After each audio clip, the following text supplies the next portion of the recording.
ये पत्थर fire drag का ऊर्जा क्रिस्टल है। लिलिथ ने परिचय दिया, शायद आप इसके बारे में पहले से ही जानते हैं।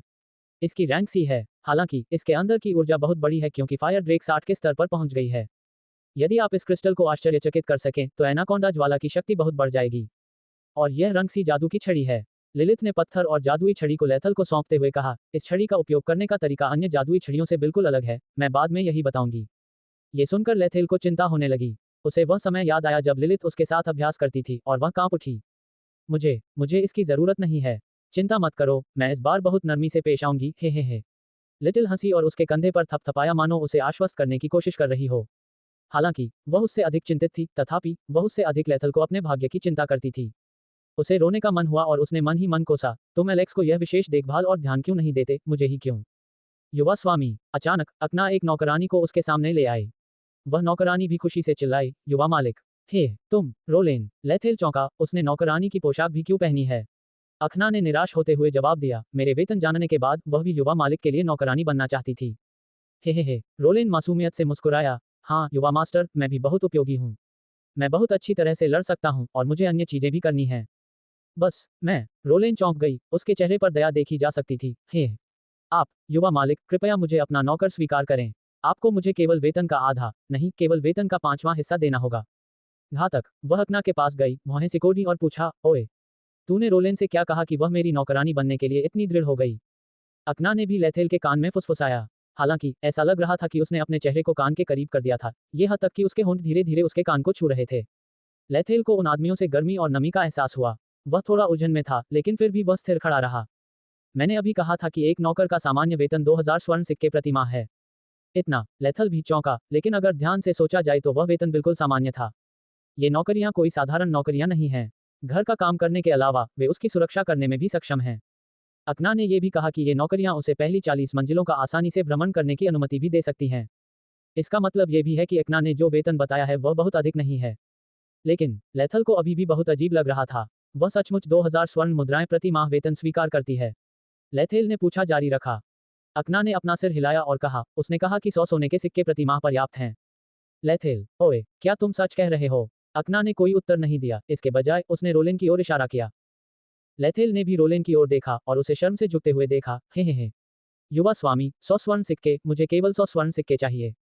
मैं आपको ऐसा करने देता हूं कि आपको ऐसा न लगे कि वेतन बहुत अधिक है, मैं आपकी रक्षा कर सकता हूं। जो काम दूसरी नौकरियां कर सकती हैं, मैं भी कर सकती हूं। मैं उनसे भी बेहतर काम कर सकती हूं। लेथेल ने रोलेन की ओर देखा, थोड़ा चिंतित महसूस कर रहा था। नहीं, वह बहुत चिंतित था। अंततः उन्हें धूमकेतु कार्ड द्वारा चुना गया। अगर उसकी बुरी किस्मत उस तक फैल सकती है तो। इसके अलावा वह रोलेन की नौकर भी है। अगर एलेक्स को इस बारे में पता चलेगा तो उसे डर है कि एलेक्स यहां आएगा और उसे लाखों बार तोड़ेगा। लेथेल ने आह भरते हुए कहा, मुझे खेद है, मैं अपना नौकर नहीं मान सकता। हे क्यों। रोलेन चौंका और चिल्लाया, क्या मेरी कोई बुरी आदत है। नहीं। लेथेल ने अपना सिर हिलाया और कहा, तुम बहुत अच्छी और बहुत प्यारी हो। हालांकि तुम एलेक्स के नौकर हो, मैं उसके नौकर के रूप में स्वीकार नहीं कर सकता। इसके अलावा मैं उसी काम पर भी नहीं रख सकता। क्या तुमने उस औरत को देखा। लेथेल ने राइन की ओर इशारा करते हुए कहा, वह इस महल की मालकिन है और उसने ही मुझे ड्यूक की उपाधि दी थी। अधिक स्पष्ट रूप से कहने पर मैं बस उससे लाभ उठा रहा हूं। ये सुनकर रोलेन को बहुत निराशा हुई, उसने 100 सोने के पंखों को अपने सामने आकाश में उड़ते हुए भी देखा। हो, क्या मैं इतना उदास हूं कि कोई मुझे नहीं जानता। वह जमीन पर बस गई और रोने लगी। हा, मैं तुझसे काम पर रख सकता हूँ। राइनी अचानक जोर से हंसी और बोली, मासिक वेतन 500 स्वर्ण सिक्के होंगे। यदि आप अच्छा प्रदर्शन करते हैं तो वेतन बढ़ सकता है। ये सुनकर रोलें चौंक गईं और उत्साहित होकर पूछा, सच में। क्या तुम सच में मुझे काम पर रखने जा रहे हो। बेशक। राइन हंसी, उसके शरीर पर वसायुक्त मांस भूकंप की तरह हिल रहा था। हालांकि रोलेन की नजर में राइन एक परी की तरह खूबसूरत थी। रोलेन की आंखें 2 सितारों की तरह चमकी और उन्होंने खुशी से कहा, धन्यवाद, वास्तव में धन्यवाद। वह मास्टर है। अकना ने धीरे धीरे याद किया। ये सही है, धन्यवाद गुरुजी, लेकिन मुझे इतनी ज्यादा जरूरत नहीं है, सिर्फ 100 सोने के सिक्के ही काफी हैं। रोलेन ने जल्दी से कहा, नहीं, 500 सोने के सिक्के न्यूनतम हैं, आप युवा मास्टर लेथेल की सुरक्षा के लिए जिम्मेदार होंगे। राइन ने निराश करते हुए कहा, इसके अलावा मैं आपको खेती करने के लिए और अधिक संसाधन उपलब्ध कराऊंगा। यदि आप अपनी योग्यता साबित करते हैं या कोई अच्छी उपलब्धि हासिल करते हैं तो मैं आपको अतिरिक्त इनाम दूंगा। रोलेन की चमकें। अब उनकी आंखों से आने वाली रोशनी 2 सुपर पावरफुल हेडलाइट्स की तरह थी। उसकी आंखों में एक घूमते हुए सोने के सिक्के की छवि उभरी, जिससे वह इतनी खुश हुई कि उसने आश्चर्य में अपना मुंह खोल दिया। वास्तव में, बेशक, मैं एक ड्यूक हूं, एक व्यक्ति का पालन पोषण करना बहुत सरल है। जब तक आप अपने युवा स्वामी को धोखा नहीं देते, तब तक आप और भी अधिक अद्भुत चीजों का आनंद लेंगे। या रोलेन चिल्लाए और तुरंत जमीन पर घुटनों के बल बैठ गई, बार बार अपना सिर जमीन पर पटकती रही। उसने कहा, धन्यवाद मास्टर, धन्यवाद युवा मास्टर, आप सभी का धन्यवाद, वास्तव में आप सभी का धन्यवाद। धमाका धमाका धमाका, उसके सिर के जमीन से टकराने की आवाज सुनकर सभी को डर लगा कि कहीं उसका सिर न टूट जाए। लेकिन शायद वे बहुत ज्यादा चिंता कर रहे थे, क्योंकि उसके सिर के कारण जमीन धंस गई थी। लेथेल ने भौहें सिकोड़ते हुए कहा, राइन, वह किसी और की नौकर है, हम ऐसा नहीं कर सकते। ये ठीक है, राइन ने लेथेल को आश्वस्त किया, मैंने एकना को ये कहते हुए सुना कि यद्यपि वह एलेक्स की नौकर है, लेकिन वह उसकी सराहना नहीं करता है। इसके विपरीत एलेक्स द्वारा उसके साथ किए गए दुर्व्यवहार से मुझे बहुत दुख हुआ। ऐसी प्यारी लड़की को लाड़ प्यार और कोमलता का आनंद लेने की जरूरत है न लेथेल? लेथेल, चूंकि राइन ने ऐसा कहा था, इसलिए वह उसका खंडन नहीं कर सकता था। आखिर वेतन तो राइन ही दे रही है, वह इस महल की मालकिन भी है, इसलिए उसके फैसले सबसे ज्यादा मूल्यवान हैं। उन्होंने आह भरते हुए कहा, ठीक है, मुझे मना करने का अधिकार नहीं है, बस यदि आप एलेक्स की समस्या के बारे में चिंतित हैं तो मैं इसे हल करने में आपकी मदद करूंगा। राइन की बात सुनकर लेथेल ने कुछ दिलचस्पी के साथ पूछा, आप इसे कैसे हल करेंगे? बहुत आसान है, मैं उसे मार डालूंगा। लेथेल, ओए, तुम मजाक कर रहे हो, है ना? लिलिथ अचानक बोली, क्या तुम उसे मारना चाहते हो? क्या तुम्हें मेरी मदद चाहिए? लेथल, शिक्षक लिलिथ, मुझे लगता है कि आप शिक्षक बनने के योग्य नहीं हैं। हे, तुम किस बारे में बात कर रहे हो? मैं तुम्हारी मदद कर रहा हूँ, लिलिथ ने मुंह बनाते हुए कहा। लेथेल ने अपना माथा पकड़ लिया, उसे थोड़ी निराशा और एलेक्स के लिए थोड़ा दुख महसूस हो रहा था। एक पुरुष नायक जिसे उसके आसपास की महिला नायिकाएं मरना चाहती हैं, क्या कोई पुरुष नायक उसके जितना दुर्भाग्यशाली है? अच्छा, मैं उसे नहीं मारूंगा। राइन मुस्कुराया और कहा, बस उसे रोलेन को रिहा करने देना ही काफी है ना? लेथेल ने राइन की ओर देखा, वह केवल अपना सिर हिला सका, यह आप पर निर्भर है, मैं आपके निर्णय को रोक नहीं सकता। ऐसे मत बोलो, राइन ने अचानक लेथेल का हाथ पकड़ लिया और उसके हाथ के पिछले हिस्से को धीरे से सहलाया। मैं अभी भी आपके फैसले का सम्मान करता हूं, लेकिन अगर कोई आपको नुकसान पहुंचाने की हिम्मत करता है, तो मैं निश्चित रूप से उस व्यक्ति को दर्दनाक मौत मरने दूंगा।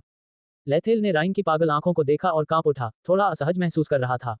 उसने सिर हिलाया और कहा, उसके और मेरे बीच बस थोड़ी सी असहमति थी, चिंता मत करो। मुझे भी यही उम्मीद है। राइन ने सिर हिलाया और कहा, ठीक है, आज एक खुशी का दिन है, चलो उन चीजों का जिक्र नहीं करते जो लोगों को असहज करती हैं। मैं एक बाहरी दावत की तैयारी कर रहा हूँ, लेथेल, मुझे आशा है कि आप थके होंगे। ये सुनकर लेथेल ने सिर हिलाया, फिर बोला, क्लेयर, तुम वहां कब तक खड़ी रहोगी? क्लेयर गाड़ी के बगल में खड़ी थी, उसका चेहरा थोड़ा उदास और ईर्ष्यालु था। उसने अपनी शर्ट के कोने को पकड़ा और धीरे से बोली, क्या मैं सबको परेशान कर रही हूँ? लेथेल मुस्कुराया और बोला, तुम्हें ऐसा क्यों लगता है? ज्यादातर लोग होंगे, उतना ही मजा आएगा, चलो चलें। आज मैं सबको बीबीक्यू पार्टी के बारे में सिखाऊंगा। हे, बीबीक्यू पार्टी क्या है? लिलिथ ने उत्सुकता से पूछा।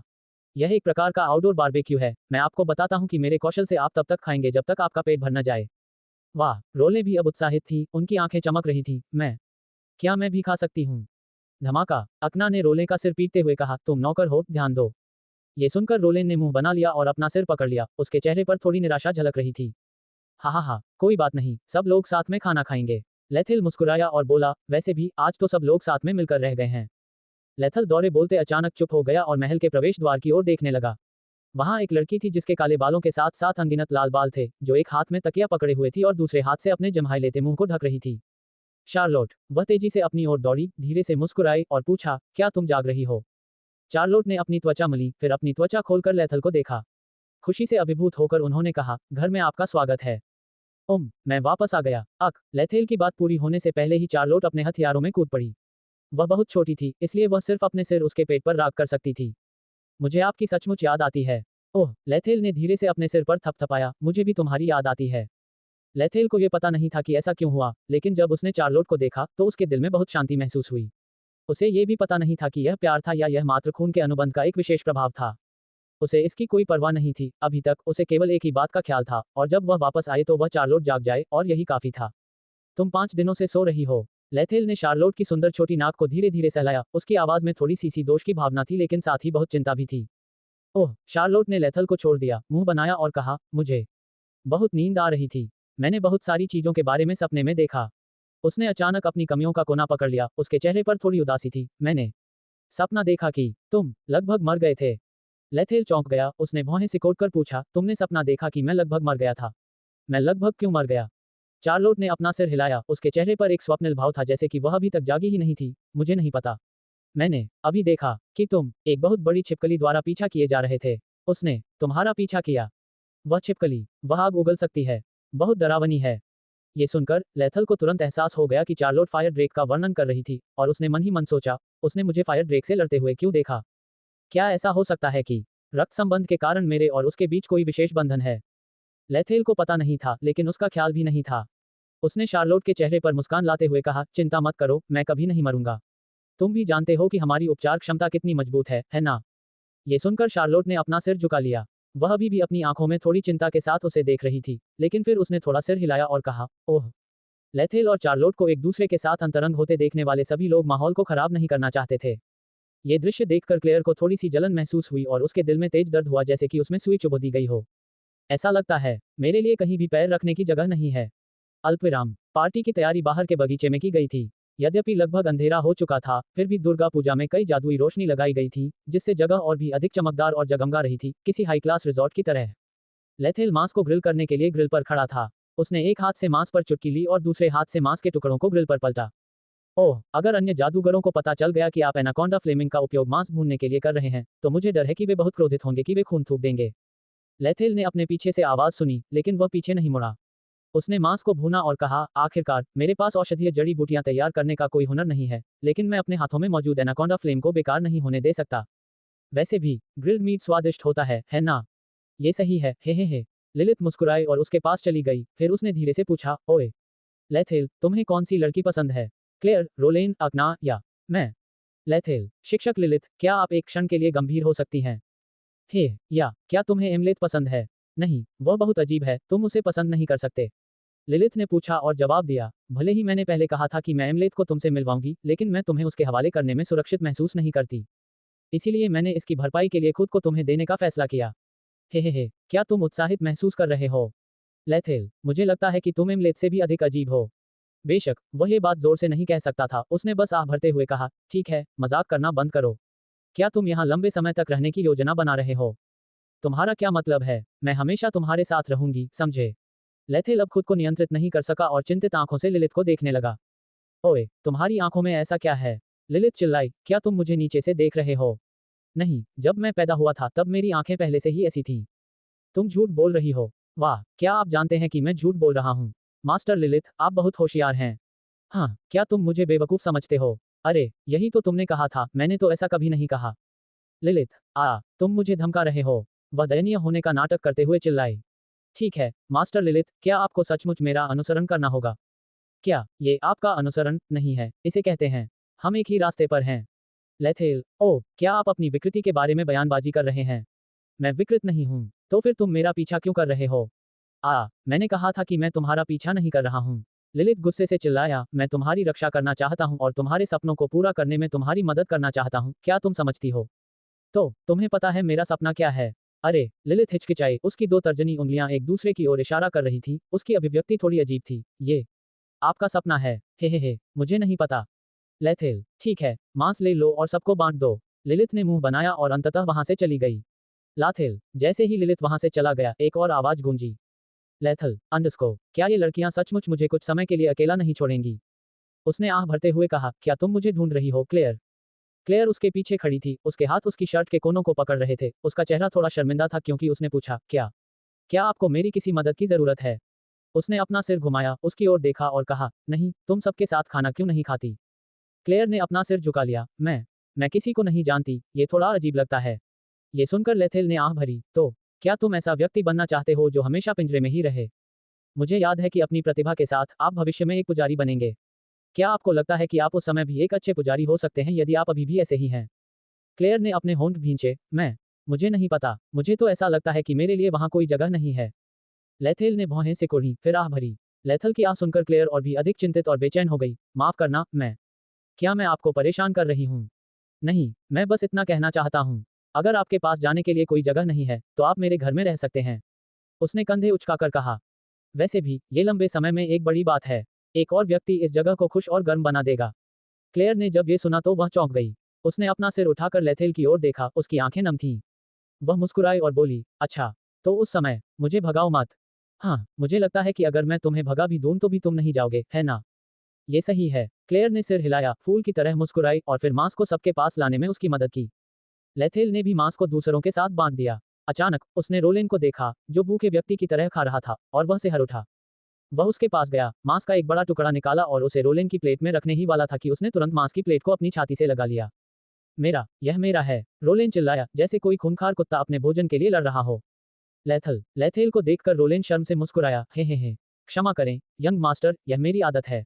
आदत? लेथेल ने भौहें सिकोड़कर पूछा। ये सही है, मेरा संगठन, अरे नहीं, मैं जिस जगह रहता हूँ वहाँ के लोगों को भोजन के लिए एक दूसरे से लड़ने की आदत है। अगर किसी का भोजन छीन लिया जाए, तो वह भूखा मर जाएगा। रोलेन ने मुस्कुराते हुए कहा। ये सुनकर लेथेल को बहुत उलझन हुई। अजीब बात है, एलेक्स क्या कर रहा है? क्या वह अपने नौकरों को भोजन के लिए एक दूसरे से प्रतिस्पर्धा करने देता है? क्या यह एक नौकर को प्रशिक्षित करने का तरीका है या एक खूंखार कुत्ते को प्रशिक्षित करने का तरीका है? लेथेल ने आह भरी और अपना सिर हिलाया। उसने मांस का सबसे बड़ा टुकड़ा लिया और उसे रोलेन की प्लेट में रख दिया। फिर उसने कुछ सोचा, मांस का एक और छोटा टुकड़ा लिया और उसे उसकी प्लेट में रख दिया। चिंता मत करो, यहाँ कोई भी तुमसे खाना नहीं लेगा, बस धीरे धीरे खाओ। अगर तुम अभी भी भूखे हो तो तुम और ले सकते हो। ये जगह शायद उतनी अच्छी ना हो जितनी तुम्हारे मालिक की जगह है, लेकिन कम से कम यहाँ कोई भी तुम्हारे साथ भोजन के लिए प्रतिस्पर्धा नहीं करेगा। इसके अलावा मेरे पास आपको जीवन भर देने के लिए पर्याप्त भोजन भी है। ये सुनकर रोलेन ने आंखों में आंसू भरकर लेथल को देखा। ओह, युवा स्वामी, आप मेरे प्रति बहुत दयालु हैं, हो। लेथेल ने अपनी सूखी सिकोड़ ली। उसने नहीं सोचा था कि मांस के सिर्फ 2 टुकड़े उसे रुला देंगे। ठीक है, रोना बंद करो। उसे लगा कि रोले बहुत दयनीय है। उसे आश्चर्य हुआ कि उसने क्या आसान होगा, क्या मांस के 2 टुकड़े उसे रोने के लिए पर्याप्त थे। रोलेन की भावनाओं को स्थिर करने के बाद वह धीरे धीरे शार्लोट के पीछे चली गई। ये देखकर कि वह अभी भी कुछ नहीं खाती है, उसने भौहें सिकोड़ते हुए पूछा, शार्लोट, तुम कुछ क्यों नहीं खाती? शार्लोट ने अपना सिर छेद अपनी ओर देखा। उसके लाल चमड़े के तालाब की तरह थे। हालांकि इससे लेथल को डर नहीं लगा। इसके विपरीत उन्हें अपनी आंखों को देखकर लगा कि शार्लोट बहुत प्यारी थी।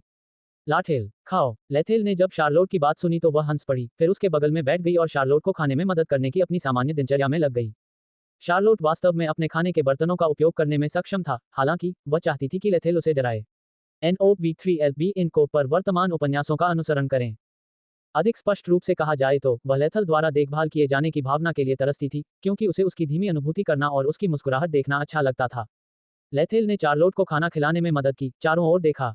नौकर और रईस एक साथ बैठे थे, साथ में खा रहे थे और पी रहे थे, और इस दृश्य ने उन्हें बहुत ही आरामदायक एहसास दिलाया। उसे भी यह महसूस हुआ कि ये जगह उसी का घर है। हालांकि सभी का व्यक्तित्व थोड़ा अजीब था, फिर भी वे सभी उसके बारे में चिंतित थे। यद्यपि लिलिथ की हरकतों से वह बहुत उलझन में पड़ गई थी, फिर भी सबसे खतरनाक क्षण में वह उसे बचाने के लिए समय पर प्रकट हुई। राइन ने उसे एक बहुत ही अनोखा एहसास दिया, जैसे कि वह वास्तव में उसकी मां थी। हालांकि उसने केवल यही सोचा था कि यह इसलिए था क्योंकि उसने इसकी कल्पना की थी। लेकिन उन्होंने इस बात से भी इनकार नहीं किया कि राइनी बहुत तेज और सौम्य थी। अपनाना हमेशा उसका पीछा करती थी, उसकी रक्षा करती थी और अनेक चीजों में उसकी मदद भी करती थी। शार्लोट, ये लड़की इस दुनिया में अपनी नियति लगती है। शार्लोट, मैं कितना भाग्यशाली हूं कि मुझे मिला। शार्लोट ने अपना सिर झुकाया और मासूमियत तथा भ्रम से भरी आंखों से लेथल को देखा। हम क्यों नहीं, मुझे तो बस ऐसा ही लगता है। लेथेल ने अपना सिर हिलाया और मुस्कुराए। अचानक उसे कुछ अजीब सी बात का एहसास हुआ। लेथेल ने चारों ओर देखा, भौहें सिकोड़ी और सोचा, अब मुझे एक बात समझ में आई। मेरे आसपास हर कोई महिला है। लेथल एक आरामदायक और खुशनुमा माहौल में डूबा हुआ था, जबकि दूसरी ओर अमलेथ बेहद असहज महसूस कर रहा था। वह एक कुर्सी पर बैठी थी और उसके सामने एक आदमी बैठा था जिसके हल्के भूरे बाल थे और मांसपेशियों से भरा हुआ बड़ा शरीर था। वह आदमी किसी ग्रीक देवता की मूर्ति जैसा था और उसका शरीर और चेहरा बिल्कुल सही लग रहा था।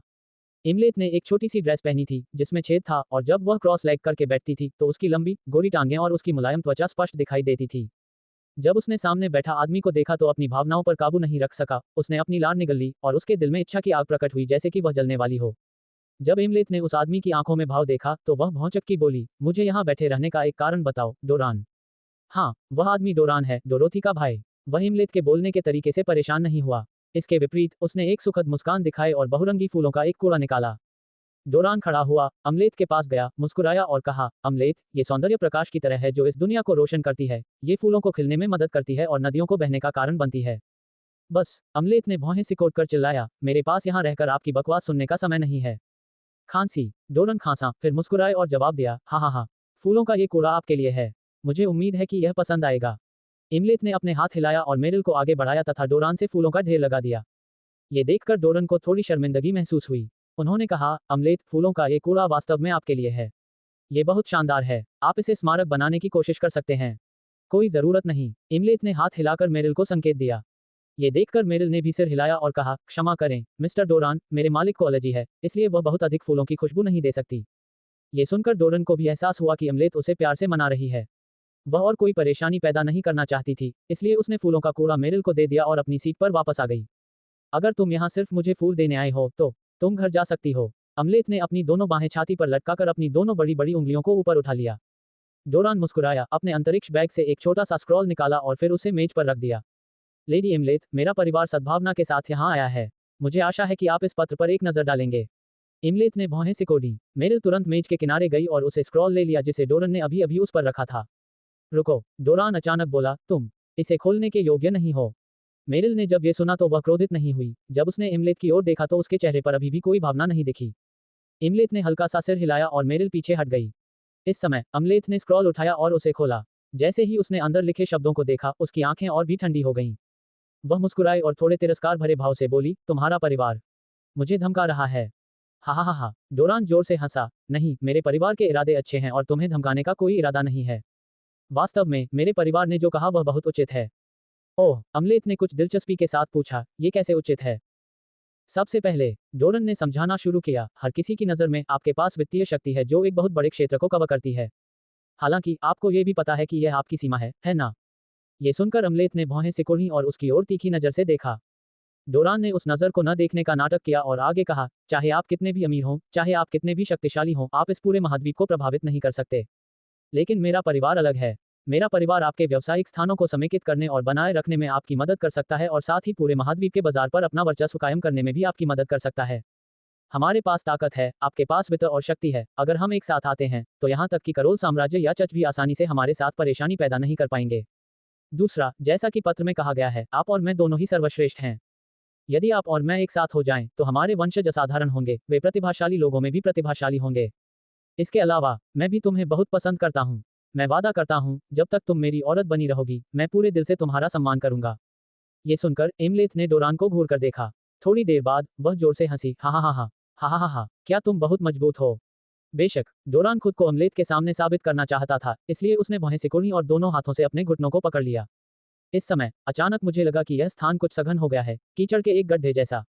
एमलेथ इसे बहुत स्पष्ट रूप से महसूस कर सकती थी। उसे तो ऐसा भी महसूस हुआ जैसे उसके कंधे पर एक विशाल चट्टान टिकी हुई है। डोरान ने अमलेथ के आश्चर्य को देखा और मन ही मन वह संतोष से मुस्कुराया। इस तरह की ताकत के साथ मैं इस महाद्वीप में आपकी रक्षा करने के लिए पर्याप्त रूप से सक्षम हूँ, बिना किसी अन्य से खतरे की चिंता किए। डोरान के शब्दों को सुनकर एमलेथ ने अपना सिर झुकाया और मुस्कुराई, तुम मेरा समय बर्बाद कर रहे हो। तुम, डोरन ने भौहें सिकोड़ी। उसने नहीं सोचा था कि अपनी प्रतिभा और ताकत दिखाने के बाद भी अमलेथ अभी भी उसके प्रति अपनी घृणा बनाए रखेगी। ये ज्ञात होना चाहिए कि वह परिवार का सबसे मजबूत प्रतिभाशाली व्यक्ति है। नहीं, ये सच होगा यदि डोरोथी को शामिल नहीं किया गया हो। इसीलिए उन्हें पूरा विश्वास था कि अमलेथ निश्चित रूप से इस विवाह में बहुत रुचि लेगी और इसे स्वीकार भी कर लेगी। डोरान ने शांत होने की कोशिश की। हम महिलाओं के पास इतनी शक्ति है कि अहंकारी होना सामान्य बात है। वह आत्मविश्वास से मुस्कुराया और कहा, आप शायद मुझे बहुत अच्छी तरह से नहीं समझते हैं। मेरी अजीब बहन को छोड़कर मैं परिवार में सबसे मजबूत प्रतिभाशाली व्यक्ति हूँ। अब मेरा स्तर 90 स्तर तक पहुँच गया है। केवल 5 वर्षों में मैं निश्चित रूप से राजा स्तर तक पहुँच जाऊंगा। तब तक मेरे पास अपने परिवार की आधी शक्ति होगी। यदि तुम मेरी औरत बन जाओगी तो मैं गारंटी देता हूँ, हम जल्द ही इस महाद्वीप के आधे हिस्से पर अपना आधिपत्य जमा लेंगे। ये दिलचस्प लगता है, अमलेथ ने मुस्कुराते हुए कहा।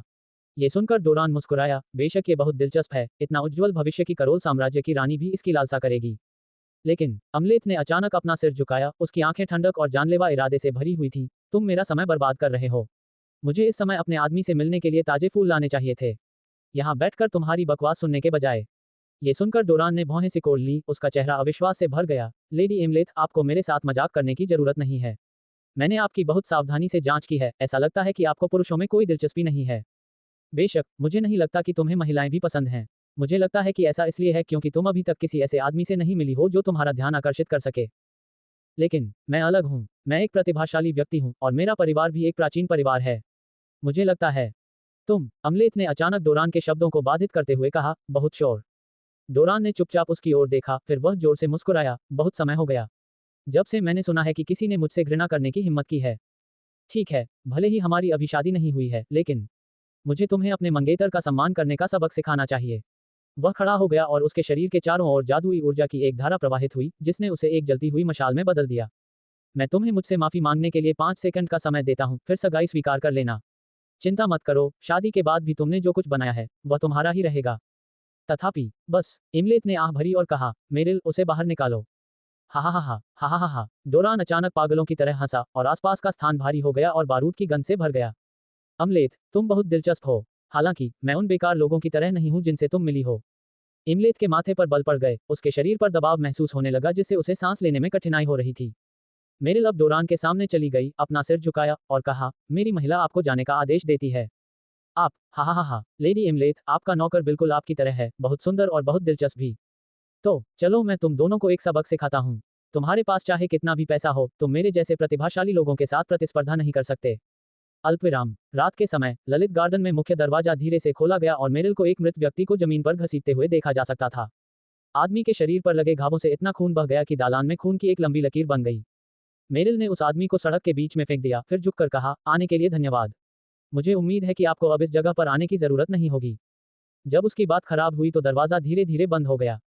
अंधेरे में एक छोटी और गंदी भिखारी लड़की दिखाई दी और उस आदमी के पास चली गई। हाँ, वह आदमी डोरान है। डोरान जमीन पर पड़ा था, उसके अंग टेढ़े मेढ़े आकार में मुड़े हुए थे और उसकी कॉलरबोन में 2 लोहे के हुक लगे हुए थे। डोरान का सुंदर चेहरा और भी दयनीय था, उसकी नाक का पुल टूटा हुआ था, कई दांत भी सूखे हुए थे और उसकी नाक, मुंह और कान से लगातार खून बह रहा था। डोरान की घटनाएं भी पूरी तरह से टूट गई थीं। उसके शरीर पर कई जगह मोम के निशान भी थे, क्योंकि लोहे की छड़ें गर्म करके उसकी त्वचा पर दबाई गई थीं। ये कहा जा सकता है कि डोरान का अब जीवित होना सचमुच एक चमत्कार है। वह छोटी भिखारी लड़की भी डोरोथी थी। वह डोरन के पास चली गई, बैठ गई, आह भरी और बोली, मैंने कहा था उस लड़की से संपर्क मत करना, तो मेरी बात क्यों नहीं सुनी? आह, तुम लोग सच में मूर्ख हो, काश तुम में मेरी बुद्धि का 10वां हिस्सा होता, तो ये परिवार आज तुम्हारा दुखी नहीं होता। Novel bin com पर नवीनतम अध्याय पढ़ें। डोरान ने कोई उत्तर नहीं दिया क्योंकि उसमें बोलने की शक्ति नहीं थी, वह केवल सांस ले सकता था।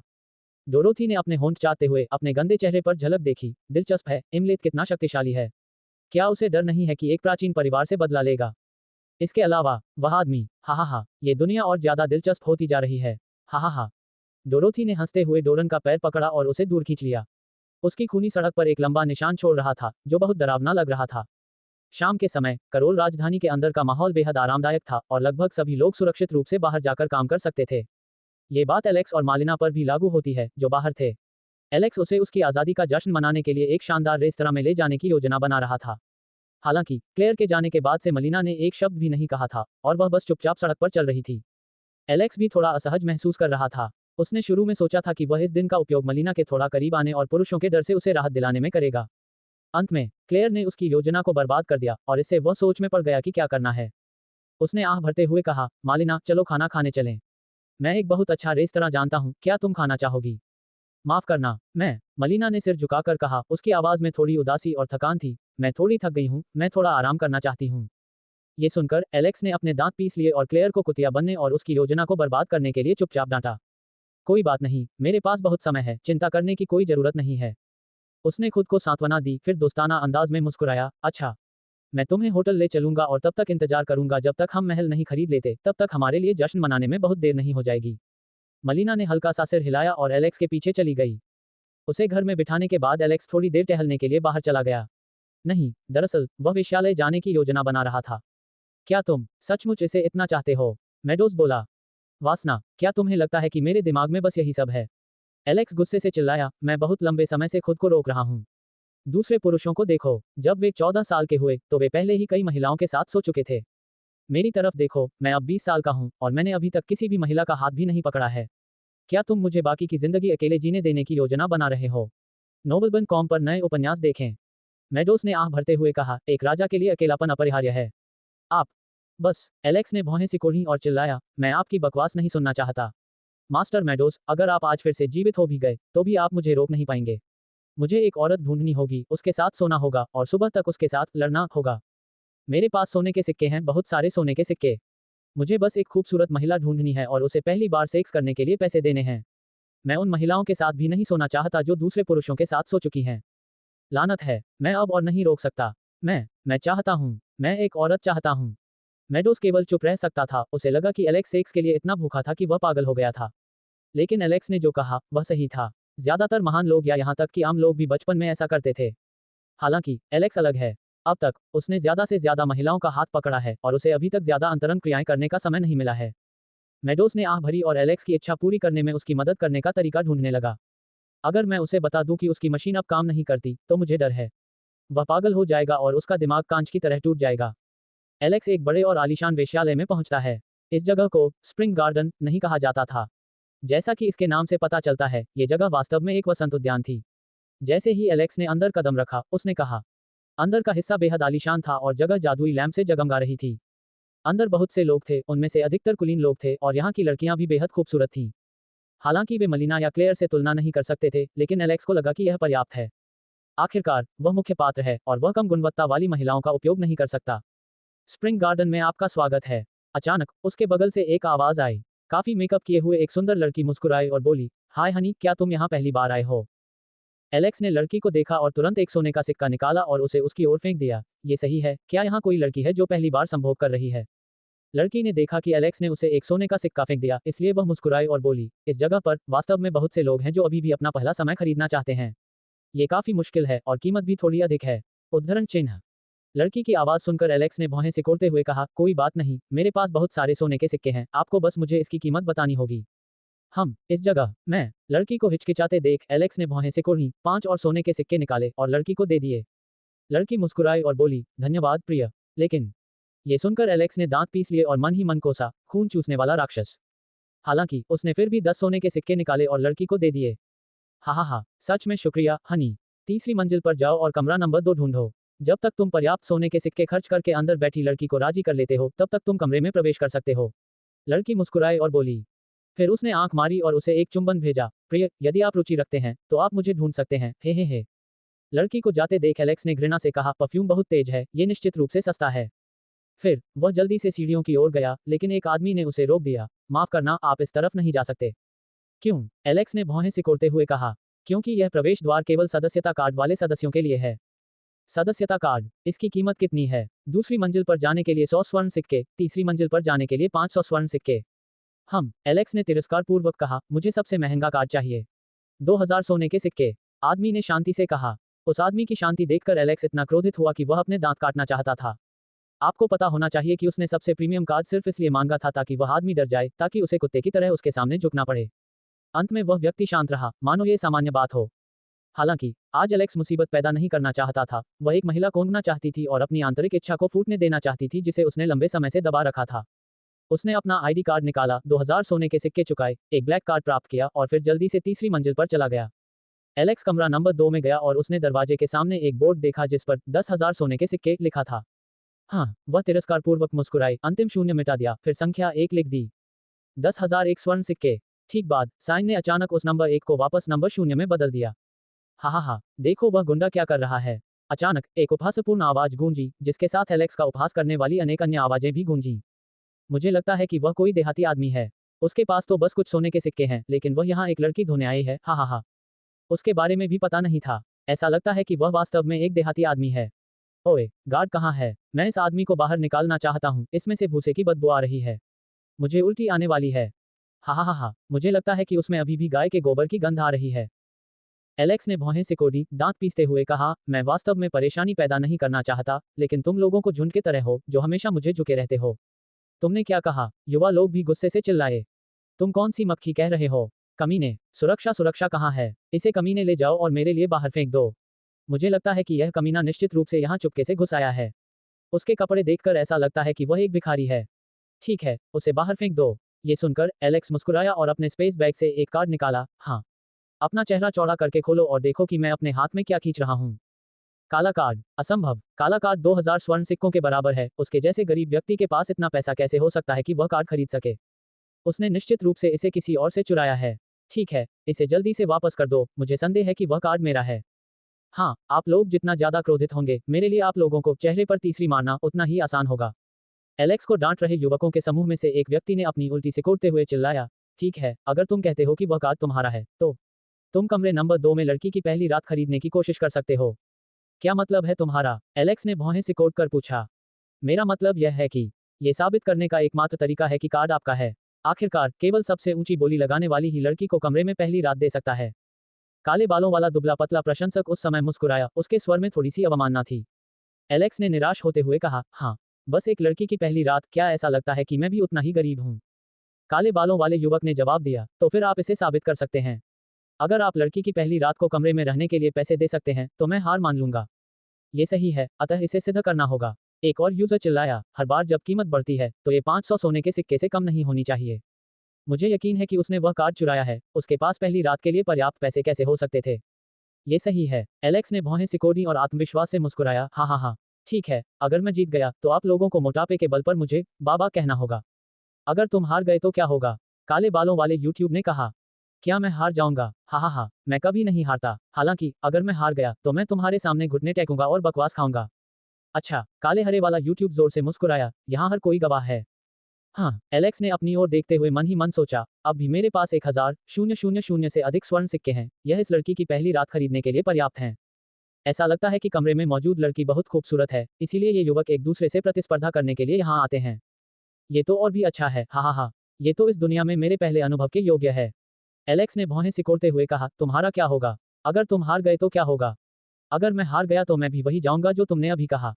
काले बालों वाले युवक ने कहा, मैं तुम्हारे सामने घुटने टेक कर मल खाऊंगा। अच्छा, हाँ हाँ हाँ हाँ। एलेक्स ने पहला नंबर 1 मिटा दिया और नंबर 2 लिखा। 20,000 स्वर्ण सिक्के, ये पर्याप्त क्या है? एलेक्स ने तिरस्कार पूर्वक कहा। काले बाल वाला यूट्यूब अपने दोनों हाथ पीछे करके खड़ा था। जब सब लोग ध्यान नहीं दे रहे थे, उसने कागज का एक छोटा सा टुकड़ा निकाला और उसे अपने हाथ में पकड़ लिया। कागज का वह टुकड़ा धीरे धीरे अनगिनत छोटे छोटे धूल के कामों में गायब हो गया, और वे धूल के काम भी हवा में गायब हो गए, बिना किसी को पता चले कि उसने क्या किया है। वह कमरे नंबर 2 के दरवाजे पर गया और बोर्ड पर एक और नंबर लिख दिया। केवल 20,000 स्वर्ण मुद्राओं के लिए उसकी पहली रात। क्या आप भिखारियों को भीख दे रहे हैं? युवक तिरस्कार पूर्वक मुस्कुराया, फिर संख्या 2 को मिटा दिया और संख्या 4 लिख दिया। 40,000 स्वर्ण सिक्के। उस नंबर को देखकर एलेक्स ने भौहें सिकोड़ते हुए कहा, ये तो किसी महिला के लिए पहली बार है, इतनी बड़ी रकम तो बहुत बड़ी है। केवल एक मूर्ख ही एक वेश्या की पहली रात के लिए इतनी बड़ी रकम का भुगतान करेगा।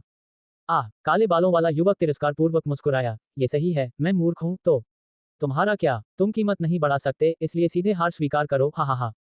एलेक्स ने काले बालों वाले यूट्यूब को धक्का देकर दूर कर दिया, फिर बोर्ड पर पहला नंबर मिटा दिया और नंबर 5 लिख दिया। 50,000 स्वर्ण सिक्के, ये बहुत अधिक है। अंत में वह सिर्फ एक वेश्या है। अगर वह अपनी पहली रात हार जाती है तो भी वह अपने शरीर का इस्तेमाल अधिक पैसे कमाने के लिए कर सकती है। एलेक्स की बातें सुनकर भीड़ में मच गया। काले बालों वाले युवक ने बस थोड़ी सा भौहें सिकोड़ी, फिर कहा, आप वाकई एक देहाती इंसान हैं। अंदर जो व्यक्ति है वह स्प्रिंग गार्डन के सबसे खूबसूरत लोगों में से एक है। वह पहले एक कूल भी थी, हालांकि उसका परिवार दिवालिया हो गया है। उसे अपना पहला घर बेचना होगा ताकि कर्ज चुकाने के लिए पैसे मिल सकें और अपने परिवार की जिंदगी को कुछ हद तक लंबा करने में मदद मिल सके। हे, हमने इसके बारे में पहले कभी क्यों नहीं सुना? एक युवक अचानक उलझन में बोला। ये सही है, एक अन्य व्यक्ति ने यह भी कहा, मैं भी इस बारे में कभी बात नहीं करता। क्या ये सच है? काले बालों वाले यूट्यूब ने सिर हिलाया और कहा, बेशक, इसकी भी एक वजह है कि मैंने कीमत इतनी ऊंची क्यों बढ़ाई। ये सुनकर सभी लोग बहुत उत्साहित हो गए। वैसे भी ऐसी जगहों पर दर्दनाक कहानियां लोगों की जिज्ञासा को बढ़ाती हैं। एलेक्स को भी बहुत उत्सुकता हुई, एक बड़े परिवार की याद आती है। लगता है मैंने जो सोने के सिक्के दिए हैं वे व्यर्थ नहीं जाएंगे। काले बालों वाले यूट्यूब ने आगे कहा, मुझे ये भी जानकारी है कि उसका परिवार भी एक उच्च श्रेणी का नाइक परिवार है जिसके पास एक विशेष कौशल है। यदि कोई उसे पहली बार सीखता है तो वह उस व्यक्ति को अपने परिवार का विशेष कौशल दे सकता है। इसके बारे में सोचो, 50,000 स्वर्ण सिक्के का जिक्र मत करो, यहाँ तक कि 100,000 स्वर्ण सिक्के भी इसके लायक हैं। केवल 100,000 स्वर्ण सिक्कों के साथ मैं उस कमरे में रहने वाली गरीब महिला का दिल जीत सकता हूँ और एक अच्छा कौशल भी हासिल कर सकता हूँ। ये सुनकर भीड़ ने तुरंत सिर हिला दिया, उन्हें लगा कि यह बहुत ही उचित है। हालांकि वे बहुत अमीर अमीर नहीं थे, क्योंकि यहाँ ज्यादातर लोग मध्यम वर्ग के अमीरों के बच्चे थे। इसलिए उनके लिए 100,000 स्वर्ण सिक्के भी एक बड़ी संख्या है। अंत में सभी लोग एलेक्स और उस काले बालों वाले यूट्यूब के बीच की शर्त देखने के लिए ही उभरते हो गए। एलेक्स ने भी भौहें सिकोड़ी, वह जानता था कि यह युवक भी कमरे में लड़की को पहली बार जीतने के लिए दृढ़ संकल्प था। काले बालों वाले युवक ने जल्दी से बोर्ड पर 100,000 सोने के सिक्कों की संख्या दर्ज कर दी। एलेक्स ने हार नहीं मानी और तुरंत कीमत बढ़ाकर 200,000 स्वर्ण सिक्के कर दिए। काले बालों वाले युवक ने जब ये देखा तो उसकी भौहें तन गईं। उसने एलेक्स की तरफ देखा, उसका चेहरा थोड़ा असहज था। नए उपन्यास के अध्याय 9 वेल बिन कोपर प्रकाशित हुए हैं। क्या हुआ? एलेक्स मुस्कुराया और कंधे उचकाए, अगर आपके पास पैसे नहीं हैं तो आप सीधे हार मान सकते हैं। चिंता मत करो, अभी आपको गंदगी खाने की जरूरत नहीं है। हाँ, काले बालों वाला युवक गुस्से से चिल्लाया, तुम्हें ही हारना है। उसने तुरंत बोर्ड पर संख्या 200,000 स्वर्ण सिक्कों से बदलकर 300,000 स्वर्ण सिक्के कर दी। हे भगवान, ये दोनों पागल हैं। ये सही है, एक वेश्या के पहली बार संभोग करने पर ही इसकी कीमत 300,000 स्वर्ण मुद्राओं तक पहुंच गई है। हे भगवान, इतने पैसों से तो हम कुछ साल आराम से रह सकते हैं। पागल, दो पागल लोग। इस अजीबोगरीब घटना को देखने के लिए और अधिक लोग इस स्थान पर एकत्रित होने लगे। हालांकि भीड़ में एक अन्य व्यक्ति कांच की गेंद का उपयोग करके पूरी घटना को रिकॉर्ड कर रहा था। एलेक्स ने भौहें सिकोड़ी। इस समय उसे पूरी तरह से उस काले बालों वाले युवक की बात पर यकीन हो गया। इसके अलावा उसके अपने विचार भी हैं। अजीब बात है, अगर यह एक सामान्य कौशल होता तो 100,000 स्वर्ण सिक्के बहुत अधिक होते। हालांकि वह अभी भी कीमत बढ़ा रहा है। मैं इस संभावना से इनकार नहीं कर सकता कि यह युवक शर्त हारना नहीं चाहता, लेकिन वह हारने से पहले भाग सकता था। तो इसका केवल एक ही कारण है, और वह यह है कि जिस कौशल का उन्होंने अभी उल्लेख किया है वह निश्चित रूप से एक उच्च स्तरीय कौशल है। अच्छा, मैं भी मल नहीं खाना चाहता, इसलिए माफ कीजिए, आपको मल खाना पड़ेगा। हा हा हा हा। क्या 300,000 स्वर्ण सिक्के बहुत अधिक हैं? एलेक्स ने तिरस्कारपूर्वक कहा और फिर उसने कीमत बढ़ाकर 350,000 स्वर्ण सिक्के कर दी। काले बालों वाले युवक ने गहरी सांस ली, उसका चेहरा पीला पड़ने लगा, लेकिन फिर उसने दांत पीसते हुए कीमत बढ़ाकर 450,000 स्वर्ण सिक्के कर दी। एलेक्स को अब चिंता होने लगी, अरे, क्या ये कमीना रुकेगा नहीं? 450,000 सोने के सिक्के, क्या ये पागल है? अच्छा नहीं है, मेरे पास केवल 1,000 स्वर्ण सिक्के हैं, अगर मैं कीमत बढ़ाता रहा, तो मुझे डर है।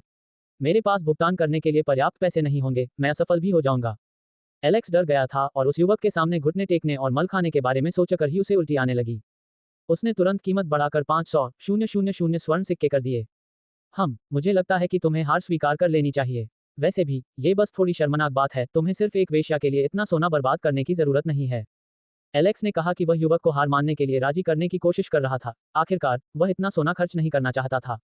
इसके अलावा, तीसरी प्रतियोगिता से पहले स्तर बढ़ाने के लिए उसे बहुत सारी औषधीय जड़ी बूटियां भी खरीदनी पड़ी, ताकि यह सुनिश्चित हो सके कि वह स्वयं चैंपियन का खिताब हासिल कर सके। युवक ने अपनी मुट्ठियां भींच लीं और कीमत को 600,000 स्वर्ण सिक्कों तक बढ़ाता रहा। एलेक्स गुस्से से चिल्लाया, क्या तुम पागल हो?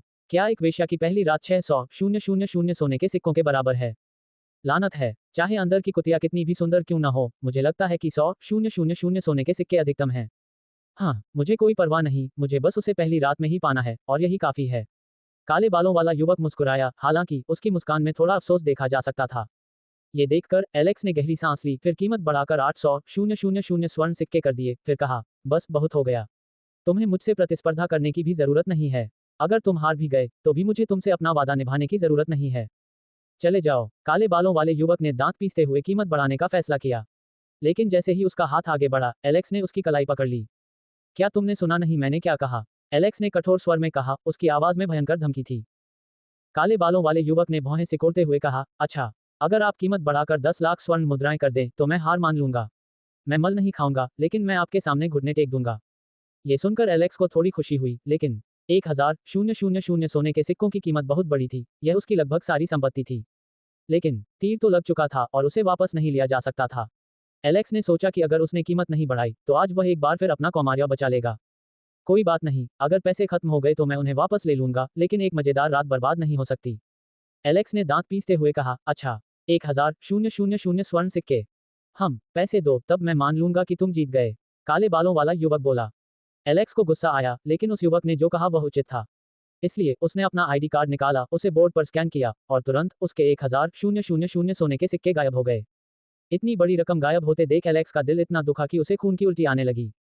माफ करना, पिताजी। युवक अचानक जमीन पर घुटनों के बल बैठ गया, फिर सिर झुकाकर बोला। बेवकूफ। एलेक्स ने खुशी से डांटा, चले जाओ। अगली बार जब तुम मुझे देखो, तो मुझसे दूर रहना याद रखना। हाँ, मुझे पता है। काले कपड़े पहने युवक ने बोलना समाप्त किया और तुरंत भाग गया। एलेक्स ने भौहें सिकोड़ ली, उसे लगा कि कुछ गड़बड़ है, लेकिन वह नहीं जानता था कि क्या गड़बड़ है। लेकिन वह अब ज्यादा सोचना नहीं चाहता था, इसलिए उसने तुरंत दरवाजा खोला और कमरे में प्रवेश किया। ये देखकर भीड़ भी तितर बितर हो गई। हालांकि कई लोग एक मूर्ख के बारे में बात करने लगे, जिसने एक वेश्या की फर्स्ट नाइट खरीदने के लिए 10 लाख सोने के सिक्के खर्च कर दिए। हालांकि कुछ लोगों ने कहा कि वह एक बड़े परिवार की बेटी थी, फिर भी 10 लाख स्वर्ण सिक्के बहुत बड़ी संख्या में थे। 1 मिलियन स्वर्ण सिक्के बहुत काम आ सकते हैं, विशेष रूप से साहसी लोगों या जादूगरों के लिए। ये राशि उनके लिए कई वर्षों तक खेती करने के लिए बहुत सारे संसाधन खरीदने के लिए पर्याप्त है। बेशक, कोई भी व्यक्ति भविष्य के बदले में 1 घंटे के आराम का त्याग नहीं करेगा। इसीलिए एलेक्स अब वहां सभी लोगों की नजरों में मूर्ख बन गया है। सामने वाला काला बाल वाला युवक तेजी से स्प्रिंग गार्डन से बाहर निकल गया और एक अंधेरे कोने में भाग गया। वह दीवार से टिका हॉन्फने लगा और अपना आईडी कार्ड निकाल लिया। कार्ड पर 200,000 सोने के सिक्के देखकर वह इतना हंसा कि अपना मुंह बंद नहीं कर सका। तुमने बहुत अच्छा किया, एक आवाज गूंजी, जिसने काले बालों वाले युवक को चौंका दिया। यहाँ चमकते हुए सड़क के लैंप की मंद रोशनी में उसने एक आदमी को धीरे धीरे अपनी ओर आते देखा, जिसके हाथ में कांच की एक गेंद थी। काले बालों वाले यूट्यूब ने तुरंत अपना सिर झुकाया और कहा, हे, मैंने केवल वही किया जो मैं कर सकता था। आदमी ने सिर हिलाया, ओह, जाओ, वे 200,000 सोने के सिक्के मेरे द्वारा तुम्हारे लिए जीते गए इनाम माने जाएंगे। वास्तव में, इससे पहले कि मैं अपना विचार बदल दूं, तुम चले जाओ। आदमी ने आगे कहा। धन्यवाद, धन्यवाद। काले बालों वाले वयस्क ने जल्दी से उसे धन्यवाद दिया, फिर भाग गया। देखो, उस व्यक्ति के शरीर में अचानक परिवर्तन आ गया, त्वचा की बाहरी परत धीरे धीरे पिघलकर जमीन पर गिर गई। उसके सिर के बाल भी धीरे धीरे ढल गए और शरीर के कपड़े भी धीरे धीरे ढलने लगे। कुछ ही पल बाद बाहरी इमेज पूरी तरह से चमक गई और एक बेहद खूबसूरत गोरी लड़की दिखाई दी। अगर लेथेल यहाँ होते तो हम तुरंत इस लड़की को पहचान लेते। हाँ, ये लुशा है। लुशा ने कांच की गेंद बनाई और संतोष से मुस्कुराए, हे। कल के अखबार के लिए एक और दिलचस्प खबर। एलेक्स जैसे ही कमरे में दाखिल हुआ, उसने पीछे देखा कि एक छोटा काया, लंबे कान और आकर्षक काले बालों वाली महिला थी। वह खिड़की के पास खड़ी थी, उसकी पीठ उसकी तरफ थी। हालांकि वह अपना चेहरा साफ नहीं देख पा रही थी, लेकिन उसे ऐसा महसूस हो सकता था कि वह वाकई बहुत खूबसूरत थी। खांसी। एलेक्स ने खांसने का नाटक किया, फिर मुस्कुराया और कहा, सुंदरता, आज रात तुम लुशा हो। एलेक्स चौंक गया जब उसने लड़की को पलटते देखा, लेकिन उसके बाद उसकी मुस्कुराहट पागलों जैसी हो गई। हा, लुशा, तुमने नहीं सोचा था कि तुम मेरे हाथों में गिर जाओगी, है ना?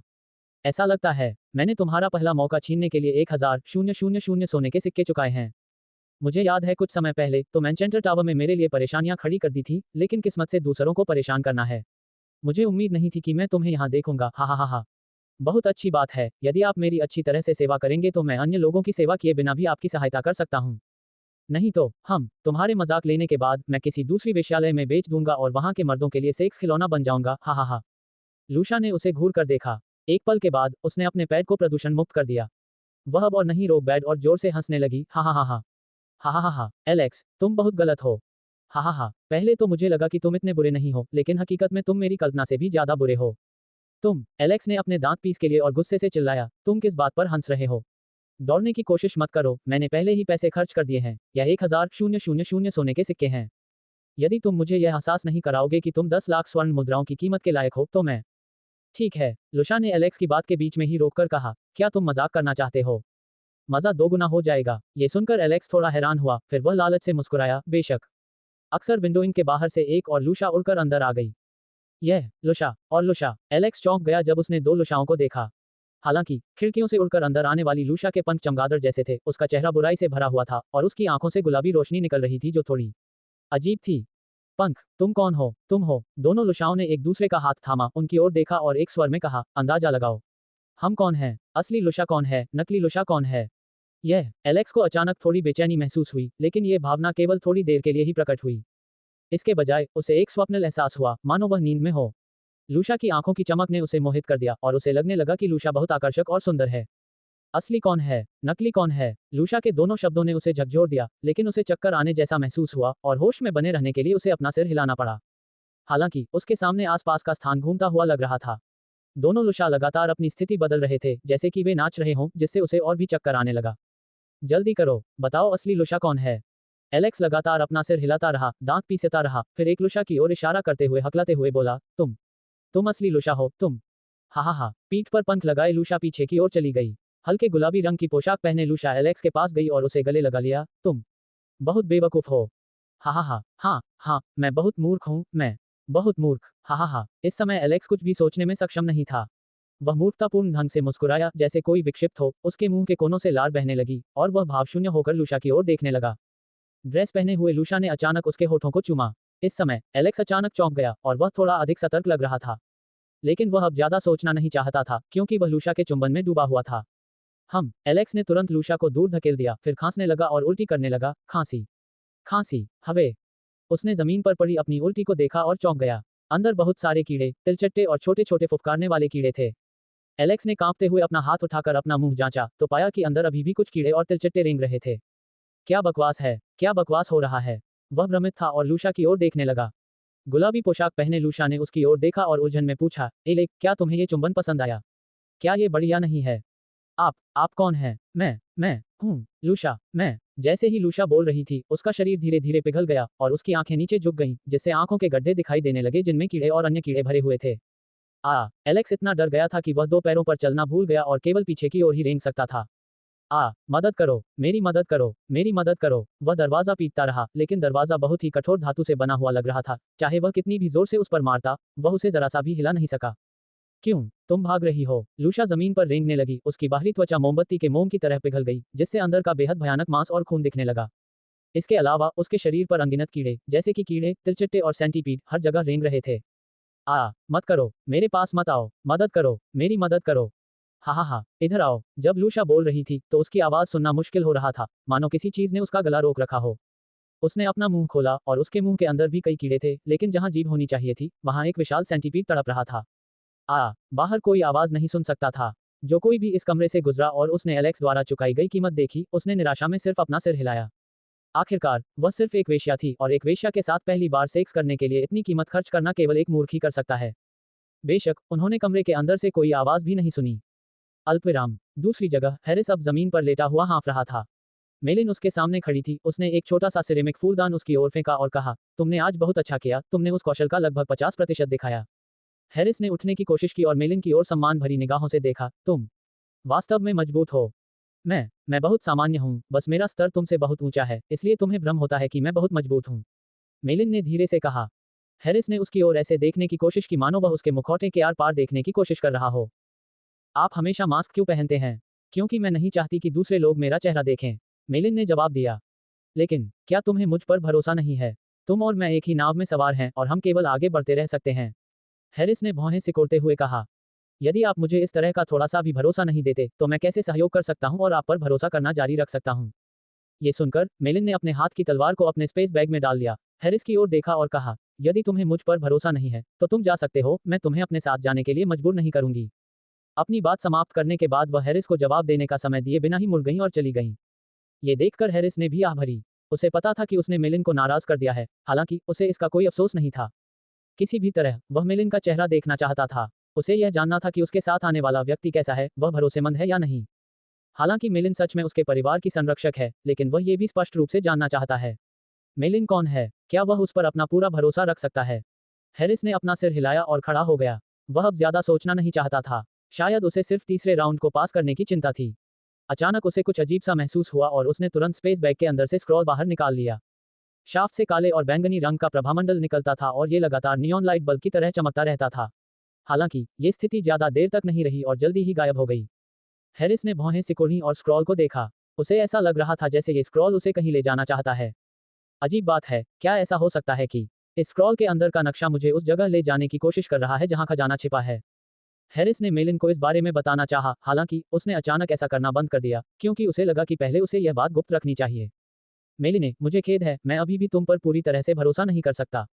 अल्पविराम। योडल कबीले के क्षेत्र में जमीन पर एलेक्स और हैरिस द्वारा मारे गए योडल्स के शवों को बड़े करीने से रखा गया था और उन पर कई फूल रखे गए थे। सभी लोग बहुत रोए। नीना भी रोई। उसने बैंगनी टोपी अपने हाथ में पकड़ी, अपना सिर झुकाया और आंसू एक छोटी सी धारा की तरह बह निकले। नीना। अचानक एक योडल महिला उसके पास आए और बोली, अब जबकि गांव का मुखिया मर चुका है, मुझे आशा है कि आप योडल कबीले को शांति पाने और लेथल की पूजा करने के लिए नेतृत्व कर सकेंगी। नीना ने अपना सिर उठाया और महिला की ओर देखा और भी अधिक शर्मिंदा होते हुए, माफ करना, मैं गांव की मुखिया बनने के लायक नहीं हूं। मेरे अहंकार के कारण, मेरी प्रतिष्ठा के कारण इतने सारे लोग मारे गए। नोब वी एल्बन कॉम पर नई कहानियां पढ़ें। मुझे खेद है, मुझे। नीना। योडल महिला अचानक चिल्लाई, जिससे नीना चौंक गई। अब और अधिक उपयुक्त कोई नहीं है। आप एक परी जादूगर हैं जो भगवान की मूर्ति को जगाने में सक्षम हैं। यदि आप गांव के मुखिया नहीं हैं तो ये पद कौन ले सकता है? नीना, ये तुम्हारा गलती नहीं है, बल्कि इसलिए है क्योंकि वे इंसान बहुत चालाक हैं। अगर वे हमें पाना चाहते हैं तो चाहे हम कितनी भी अच्छी तरह से छुप जाएं, वे हमें ढूंढ लेंगे। अब हमें मृत योडल्स को दफनाना होगा, फिर नहीं, तब भगवान लेथल को मिलेगा। हे, नीना चौंकी ने पूछा, क्यों? नीना, भगवान लेथेल हमें चलने के लिए एक बार फिर से रास्ता देंगे। हम अंधेरे में टटोलते हुए साधारण योडल्स हैं, वह एकमात्र प्रकाश है जो हमारी मदद कर सकता है। उस महिला की बात सुनकर नीना ने अपना सिर मोड़ लिया, फिर दांत पीसते हुए कहा, ओह, मैं भगवान को ढूंढने जाऊंगी, लेथेल। आधी रात को पार्टी आखिरकार खत्म हो गई। लेथेल ने चार्लोट को, जो सोने वाली थी, एक खास कमरे में ले गया जिसे राइन ने तैयार किया था। उसने ये भी महसूस किया कि राइन बहुत आश्चर्यचकित थी। पहले तो उसने सोचा कि वह चार्लोट को एक पिशाच के रूप में पहचान लेगी, हालांकि उसने सोचा कि चार्लोट को किसी तरह के जहर से जहर दिया गया था और इसीलिए वह इतनी सोती थी। अंततः इस साम्राज्य में कुछ ऐसे लोग थे जो अजीब परिस्थितियों से पीड़ित थे, जिनका उचित इलाज नहीं किया जा सकता था, इसलिए चार्लोट की समस्या ने उसे ज्यादा संदिग्ध नहीं बनाया। काउंट बोर्बन की बेटी में भी चार्लोट जैसे ही लक्षण थे। हालांकि दूसरी लड़की कई सालों से सो रही थी, जबकि चार्लोट कभी कभी जाग जाती थी। काउंट बोर्बन की बेटी के बारे में बात करते हुए लेथेल को वह आमंत्रित किया गया था जो स्ट्रैगोर ने उसे इलाज करने के लिए दिया था। हालांकि उसे और अधिक परवाह नहीं थी। यदि काउंट बोर्बन की बेटी एलेक्स के लिए सच में एक घटना होती तो एलेक्स निश्चित रूप से सही समय पर प्रकट होता। अन्यथा लेथल भी तब तक इंतजार कर सकता था जब तक वह इसे सहन नहीं कर सकता था और फिर जाकर उसे बचा सकता था। लेथेल ने शार्लोट को अपनी सारी ताकत से उठा लिया और एक खास कमरे में चली गई। इस कमरे में सिर्फ एक बिस्तर था और कई खिड़कियां थीं।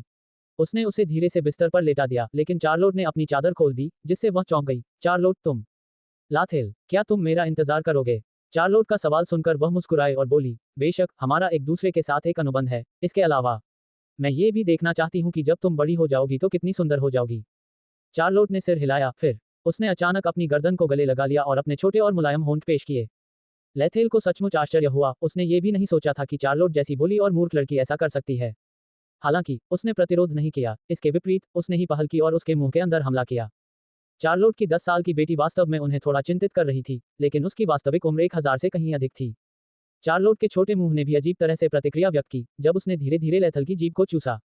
एक क्षण बाद दोनों अलग हो गए। चार्लोट ने उसे स्वप्निल आंखों से देखा और कहा, लेथेल, तुम मेरा इंतजार करो, अगली बार मैं और विकसित हो जाऊंगी। मैं तेरा इंतजार करूंगा। जैसे ही लेथेल ने बोलना समाप्त किया, चार्लोट ने धीरे धीरे अपनी आंखें बंद कर लीं और अपनी सांस स्थिर अवस्था में आ गई। इस बार उसे पता चला था कि शार्लोट पूरी तरह से सो चुकी है। वह भरी हुई धीरे धीरे से उसे कंबल से ढक दिया, उसके माथे को चूमा और कमरे से बाहर निकल गया। बाहर रखना उसका इंतजार कर रही थी। उसे कमरे से बाहर जाते देख उसने तुरंत सिर झुका लिया और बोली, युवा मालिक, चिंता न करें, अन्य नौकरानियां उसकी रक्षा करेंगी और उसका ख्याल रखेंगी। धन्यवाद युवा स्वामी, मुझे धन्यवाद देने की कोई आवश्यकता नहीं है, मुझे यही करना है। अकना ने उत्तर दिया, इसके अलावा स्वामी अपने निजी कमरे में युवा स्वामी की प्रतीक्षा कर रहे हैं। मुझे पता है। लेथेल अकना के पीछे पीछे गया और जब वे अंधेरे दालान से गुजर रहे थे, अकना अचानक बोल पड़ी, युवा मालिक, आज के भोजन के लिए धन्यवाद। मुझे धन्यवाद देने की कोई जरूरत नहीं है, मुझे आपको और बाकी सभी को धन्यवाद देना है। लेथेल मुस्कुराया और कहा, उम्मीद है कि अगर मैं यहाँ नहीं रहूंगा तो आप लोग चार्लोट का ख्याल रख पाएंगे। हाँ, यह मेरी और सबकी जिम्मेदारी है। इसके अलावा अकना ने अचानक चलना बंद कर दिया। उसने अपना सिर घुमाया और उसे घूरा, जिससे वह थोड़ा शर्मिंदा हुआ। युवा मालिक, आपकी गर्लफ्रेंड कब होगी? या फिर, ओए, मैं जानता हूं तुम क्या सोच रहे हो। लेथेल ने असहजता से कहा। उसने अपना सिर हिलाया और आह भरी, मुझे महिलाएं पसंद हैं, हालांकि मैं थोड़ा नखरेबाज हूं, क्योंकि यह वह सब कुछ नहीं है जो मैं खा सकता हूं। ये सुनकर अकना ने उसे घूर कर देखा। एक क्षण बाद उसने सिर हिलाया और कहा, हाँ युवा स्वामी, अगर आपको उसकी समस्या का समाधान करना है तो जब भी आप चाहें मुझे बुला सकते हैं। लेथेल, वह बेशक जानता था कि अकना किस बारे में बात कर रही थी, हालांकि वह वास्तव में ऐसा व्यक्ति नहीं था जो कुछ भी खा सकता था। अकना भी बहुत खूबसूरत थी, लेकिन वह जानता था कि वह ये बातें केवल इसलिए कह सकती है क्योंकि वह उसकी नौकर थी। लेथेल को यह भी अंदाजा था कि इस अंधेरी दुनिया में थोड़ी बहुत सुंदर नौकरानियों को कैसे रौंदा जाएगा। राइन के दरवाजे पर जाते हुए अकना ने 3 बार दस्तक दी, दरवाजा थोड़ा सा खोला, फिर तुरंत चली गई। ये देखकर लेथेल ने दरवाजा धक्का दिया और कमरे में चला गया। वह भौंचक्का रह गया क्योंकि यह जगह बाहर दालान से अलग नहीं थी। रोशनी थोड़ी कम थी, लेकिन फिर भी वह सब कुछ साफ साफ देखने के लिए पर्याप्त थी। राइन ने एक बहुत ही ढीला सफेद नाइट गाउन पहना हुआ था और वह विशेष रूप से उसके लिए डिजाइन किए गए सोफे पर बैठी हुई थी। लेथेल, इधर आओ। जब राइन ने लेथेल को देखा तो वह तुरंत बोली। वह भी बिना किसी चिंता के राइन के पास गया, मुस्कुराया और कहा, गुड इवनिंग राइन। ज्यादा विनम्र मत बनो, हम अजनबी नहीं हैं। राइन ने सिर हिलाया और कहा, बैठ जाओ। जैसे ही लेथेल बैठे, राइन ने आगे कहा, मैंने अभी क्लेयर से बात की है, वह भी बहुत दयनीय है। लेथेल, आपका क्या मतलब है? हाँ, मैं उसे अस्थायी रूप से हमारे साथ रहने देना चाहता हूँ। राइन ने मुस्कुराते हुए कहा, आखिरकार ये जगह बहुत बड़ी है, यहाँ जितने अधिक लोग होंगे यह उतना ही गर्म और खुशहाल होगा, है ना? ये सुनकर लेथेल बस मुस्कुरा दिया। मुझे पता है कि तुम्हें लग रहा है कि यह तुम्हारे लिए थोड़ी परेशानी वाली बात है, लेकिन मैंने उससे बात की है।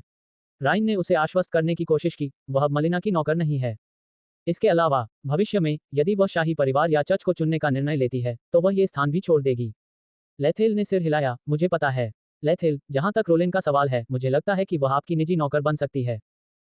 लेथेल ने थोड़ा नाराज होकर कहा, राइन, वह वास्तव में एलेक्स की नौकर है, वह निश्चित रूप से मेरे प्रति वफादार नहीं होगी। मेरे मन की शांति के लिए मुझे और उसे कम से कम मेरी सुरक्षा सुनिश्चित करने के लिए एक अनुबंध पर हस्ताक्षर करना चाहिए। ये सुनकर राइन ने अपना सिर हिलाया, पहले तो मैं ऐसा करना चाहता था, लेकिन लेथेल, क्या तुम्हें लगता है कि तुम्हारे शरीर के अंदर की ऊर्जा कमजोर हो रही है? लेथेल चौंक गया। उसने अपने शरीर को ध्यान से देखा और उसे लगा कि उसके शरीर की कुछ ऊर्जा बाहर निकल रही है। उन्होंने थोड़ा सिर हिलाया और राइन ने समझाया, ऐसा आपके द्वारा हस्ताक्षरित अनुबंधों के कारण है। हालांकि अनुबंध बहुत सुविधाजनक और सुरक्षित है, लेकिन इसे चालू रखने के लिए आपको पर्याप्त ऊर्जा स्रोत की भी आवश्यकता होगी। यदि आप जिस व्यक्ति या वस्तु के साथ अनुबंध पर हस्ताक्षर करते हैं वह अधिक शक्तिशाली और उच्च स्तरीय है, तो अनुबंध को बनाए रखने के लिए अधिक ऊर्जा की आवश्यकता होगी। मुझे लगता है कि आपके वर्तमान ऊर्जा स्रोत के साथ आपको अनुबंधों पर हस्ताक्षर करना जारी नहीं रखना चाहिए, अन्यथा आपकी ऊर्जा और अधिक अराजक हो जाएगी। उस समय जब आप जादुई ऊर्जा का उपयोग करेंगे तो भयंकर दर्द होगा और आप ऊर्जा का उपयोग जारी भी नहीं रख पाएंगे। ये सुनकर लेथेल ने गहरी सांस ली और बहुत उलझन में पड़ गया। ऐसा लगता है, हालांकि अनुबंध बहुत अच्छा है, लेकिन वह इसका अंधाधुंध दुरुपयोग नहीं कर सकता। शायद यही कारण है कि इस दुनिया में अनुबंधों का उपयोग बहुत कम होता है। मैंने इस मामले को बहुत हल्के में लिया, सौभाग्य से राइन ने मुझे अन्यथा याद दिलाया। उसने आगे सोचने की हिम्मत नहीं की, वैसे भी अगर कोई उसे यह नहीं बताता तो परिणाम भयानक होते। अच्छा, राइन मुस्कुराया और कहा, जब आप यहाँ थे तो आपको यहाँ का जीवन कैसा लगा? बहुत बढ़िया, मुझे लगता है ये जगह मेरे घर जैसी है। लेथिल मुस्कुराया और बोला, ये उसके सच्चे शब्द थे। राइन ने उसकी ओर ऐसे देखा जैसे वह अपने अतीत के किसी व्यक्ति को देख रही हो जो हमेशा उसका पीछा करता था। माँ, क्या आपको यह व्यंजन खाना पसंद है? मौन, क्या तुम थक गए हो?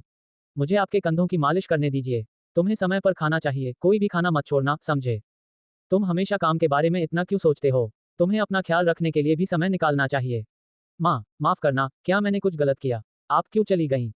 मुझे माफ कर दो, मुझे गोद लेने के लिए धन्यवाद, माँ। राइन, अचानक लेथिल की आवाज गूंजी, जिससे राइन वास्तविकता में वापस आ गया।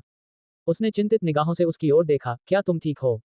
मैं ठीक हूँ। तो तुम क्यों रो रहे हो? राइन ने ये सुना और अपनी आंखें बंद कर ली, उसके आंसू टपक रहे थे। हालांकि आंसू बहुत ज्यादा नहीं थे, लेकिन लेथल के लिए ये देखना काफी था कि उसे कुछ कहना मुश्किल लग रहा था। वह मुस्कुराई, उसकी मुस्कुराहट में थोड़ा दर्द और पुरानी यादें थीं। लेथेल, क्या तुम थोड़ी देर के लिए मेरा हाथ पकड़ सकते हो? लेथेल ने बिना किसी मोटे के तुरंत अपने दोनों हाथों से उसका मोटा हाथ पकड़ लिया। यद्यपि उसके हाथ बहुत बड़े थे, परंतु उसकी त्वचा एक शिशु की त्वचा की तरह बहुत मुलायम थी। क्या मुझसे नफरत नहीं है? मैं तुमसे नफरत क्यों करता हूँ? लेथेल ने उलझन में पूछा। क्योंकि मेरी शक्ल, मैं नहीं, तुम बहुत सुंदर हो। लेथेल ने आत्मसमर्पण किया हुआ कहा। तुम्हें झूठ बोलने की जरूरत नहीं है।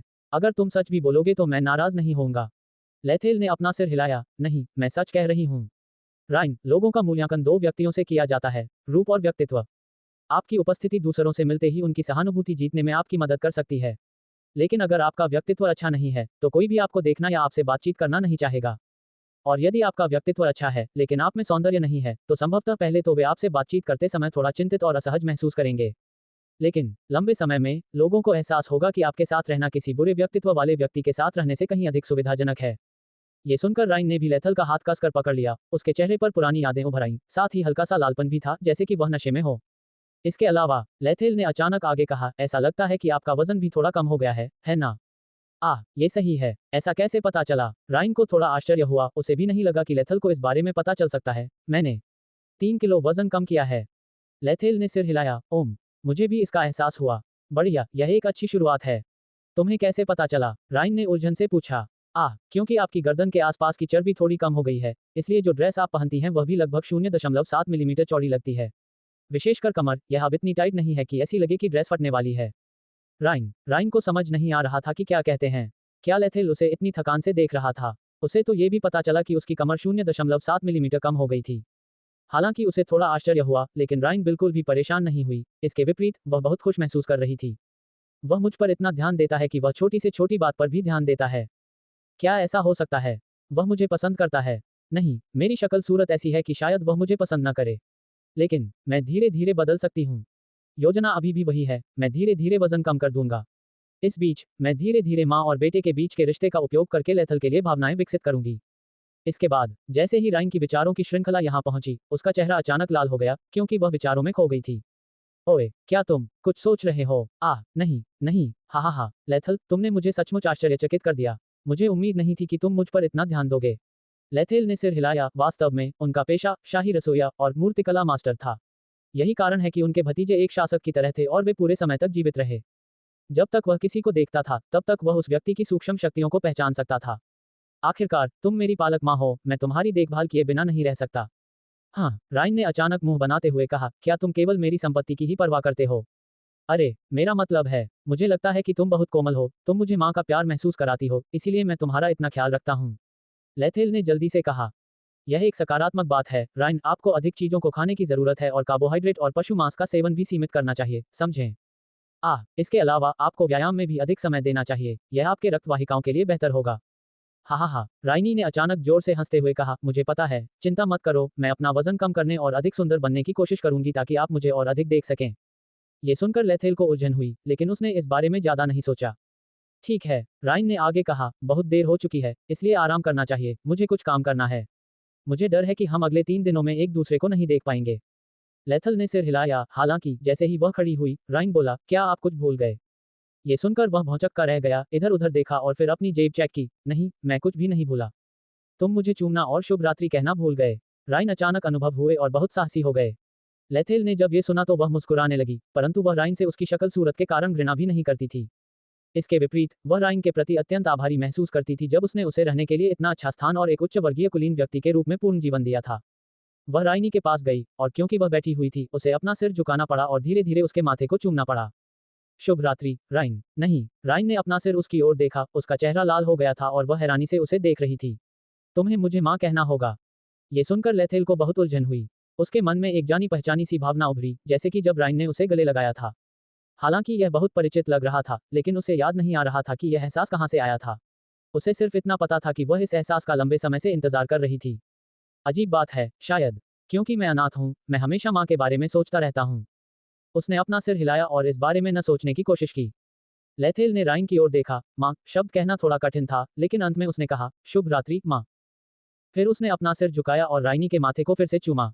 राइनी भी मुस्कुराई और उसके गाल को चूमा। शुभ रात्रि मेरे बेटे। लेथेल के चले जाने के बाद राइन अब बिस्तर पर लेटी हुई थी और उसे ऐसा महसूस हो रहा था जैसे उसका दिल उसकी छाती से बाहर निकलने वाला हो। राइन ने धीरे धीरे अपनी भेष बदल दिया और आकर्षण और सुंदरता से भरी एक महिला बन गई। उसका चेहरा, जो एक रानी के अहंकार से भरा हुआ था, अब प्रेम में डूबी एक संदिग्ध की तरह लाल और शर्मिला दिखाई दे रही थी। राइन बिस्तर पर लेटी हुई थी और जब वह अपनी योजना और जो कुछ हासिल करने वाली थी उसके बारे में सोच रही थी, तो उसके चेहरे पर एक उम्मीद भरी मुस्कान उभर आई। लेथेल, जल्द ही मैं आने वाली हूँ, अपनी सबसे खूबसूरत उपस्थिति का उपयोग करूंगी। लेकिन अब और तब के बीच मुझे हमारे रिश्ते को और भी प्यारा बनाना होगा। माँ और बेटे के बीच वर्जित प्रेम। ओह, बस इसके बारे में लिखना ही मुझे रोमांच महसूस हो रहा है। लेथेल, क्या तुम भी ऐसा ही महसूस करते हो? मेरे पिछले जन्म में मुझ में तुम्हारा प्यार पाने के लिए पर्याप्त साहस नहीं था, लेकिन इस जीवन में मैं कसम खाता हूँ, मैं तुमसे प्यार करने के लिए अपने पिछले जन्म की भावनाओं का उपयोग करूंगा। मैं एक माँ की गर्मी और प्यार का एहसास कराऊंगा। लाथेल, अल्पविराम। लेथेल चट्टानों से नीचे जा रहा था जब वह अचानक कांप उठा। वह तुरंत पीछे देखा, क्योंकि उसे लगा कि कोई उसे प्रभावित बना रहा है। अजीब बात है, मेरी रीढ़ की हड्डी में ठंडक का नमूना बहुत अजीब है, ऐसा लगता है जैसे कोई बहुत खतरनाक चीज मेरे पास आ रही है। उसने कहा, मुझे लगता है कि मैं बहुत ज्यादा सोच रहा हूँ, कोई भी मेरे जैसे सहायक चरित्र की परवाह नहीं करेगा, हा हा हा। लेथेल मुस्कुराया और अपने पुराने कमरे में लौट आया। अब ये कमरा उसके पास था। चार्लोट उससे अलग हो गई थी, और यद्यपि वह ऐसा नहीं चाहती थी, फिर भी उसे यह स्वीकार करना पड़ा था कि वह अच्छी नींद ले सके। इसके अलावा कॉलड्रॉन के अनुसार वह वर्तमान में ऊर्जा संरक्षण का प्रयास कर रही थी, इसीलिए वह अपनी नींद में खलल नहीं डाल सका। जैसे ही लेथेल ने दरवाजा खोला, उसे लगा कि कमरा अब थोड़ा अंधेरा और ठंडा हो गया है, लेकिन उसे लगा कि यह उसकी कल्पना थी। उसने अपने कपड़े उतारे, पायजामा पहना, फिर बिस्तर पर लेट गया और आहें भरने लगा। पिछले 5 दिनों में जो कुछ हुआ था, उसके बारे में सोचकर उसे लगा कि यह सब एक सपना था। क्लेयर के साथ जंगल में डेरा डालने से लेकर योडल कबीले का देवता बनने तक। फिर उसका सामना भयानक राक्षस फायर ड्रेक से हुआ। यद्यपि राक्षस को अंततः लिलिथ ने मार डाला, फिर भी सभी का मानना था कि उसने ही उसे हराया था। लेथेल को पता था कि अगर वह समझा भी देगा तो लोग उस पर यकीन नहीं करेंगे। लुशा ने एक लेख भी लिखा जिसमें दावा किया गया कि वह अकादमी का हीरो है। इसके अलावा लिलिथ ने यह भी पुष्टि की कि वह वही था जिसने फायर ड्रेक को हराया था। इन सब के कारण वह जानता था कि मुसीबत उसके लिए प्रलय की तरह आने वाली थी। वह बिस्तर पर लेट गया और अपनी त्वचा की गर्मी और कोमलता का आनंद लेने लगा, जैसे कि वह किसी खास महिला से आ रही हो। रुको, एक औरत की त्वचा। उसने जल्दी से कंबल उठाया और देखा कि लिलिथ उसके बगल में लेटी हुई है। शिक्षक लिलिथ। हे। लेथेल, शुभ संध्या। Novel by and com पर नई कहानियां।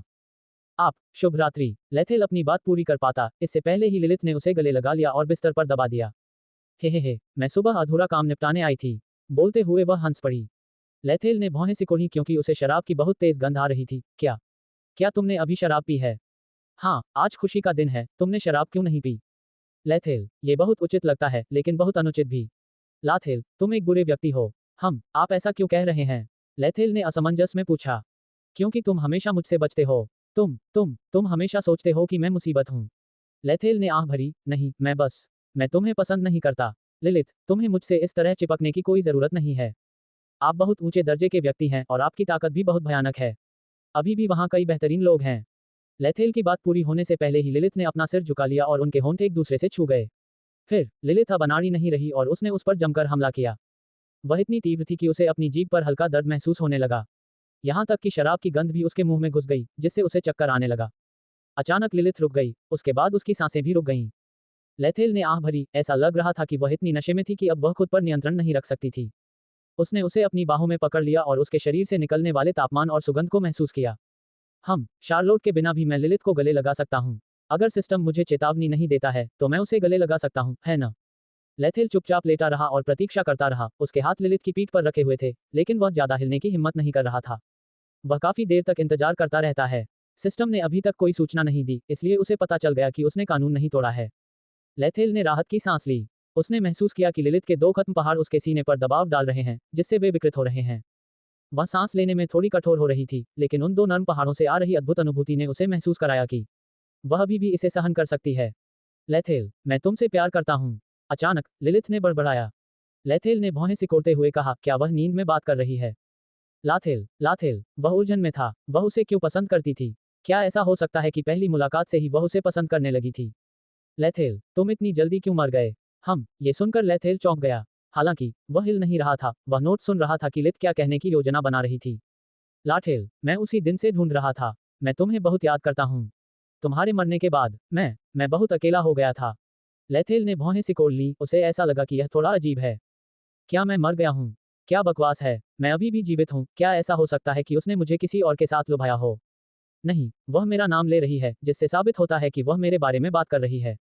धन्यवाद, लेथिल, धन्यवाद, मुझे धन्यवाद। उसने भौहें सिकोड़ी, लेकिन उसके बाद लिलिथ ने और कुछ नहीं कहा। हालांकि उनके शब्दों ने उन्हें कई अलग अलग मामलों के बारे में सोचने पर मजबूर कर दिया। अजीब है, वह किस बारे में बात कर रही है? मैं क्या मर गया हूँ? उन्होंने तो मुझे धन्यवाद भी दिया। लेथिल ने अपनी यादों को खंगालने की कोशिश की कि क्या लिथिल से संबंधित कोई जानकारी है, लेकिन अंत में जो मिला उससे उसका कोई संबंध नहीं था। यहाँ तक कि जब तक वह धरती पर रहती थी, तब तक उसने भी किसी व्यक्ति या लिलिथ जैसी किसी लड़की को नहीं जाना था। आखिर लिलिथ कौन है? यद्यपि यह कठिन था, लेथल का उससे सीधे तौर पर कोई इरादा नहीं था। यदि वह बात नहीं करना चाहती तो चाहे वह कितनी भी कोशिश कर ले, वह उससे कोई और जानकारी हासिल नहीं कर सकती। वह भरी हुई है और लिलिथ की पीठ थपथपाए। हालांकि उसे नहीं पता था कि वह कौन थी या उसने ऐसे शब्द क्यों कहे। फिर भी, अगर उसके दिल में अकथनीय दुख था, तो वह केवल उसे सहन दे सकता था। लेथिल अब और अधिक स्थापित नहीं करना चाहता था। एक सुंदरी को गोद में लिए हुए उसके लिए सोना मुश्किल हो गया था। उसका दिल बहुत तेज धड़क रहा था, इतनी तेजी से कि ऐसा लग रहा था कि वह उसकी छाती से बाहर निकल जाएगी। अंत में, उन्हें अभ्यास करने के लिए सिमुलेशन स्पेस के अंदर जाना पड़ा। लेथिल ने अपनी खिड़कियां खोली और वह सिम्यून स्पेस के अंदर खड़ी थी। उसके सामने पूरे बाल वाला एक शिनोबी था, काकाशी। 5 दिनों के बाद उनकी हालत में काफी सुधार हो गया था, यहाँ तक कि बढ़ती हुई गुरुत्वाकर्षण शक्ति को झेलने की उसकी क्षमता भी 50% तक बढ़ गई थी। इस अत्यधिक विकसित हुए गुरुत्वाकर्षण वातावरण में भी वह बिना पराजित हुए काकाशी से लड़ने में सक्षम थी, जो उसका सबसे बड़ा सुधार था। अब चूंकि लेथल के पास इस स्थान पर 72 घंटे तक का समय है, इसलिए वह समय की सीमितता की चिंता किए बिना इसका अधिक स्वतंत्रतापूर्वक उपयोग कर सकते हैं। इस बार मुझे अपने शरीर के अंदर पृथ्वी और लकड़ी की ऊर्जा का उपयोग करने का तरीका बढ़ाना होगा।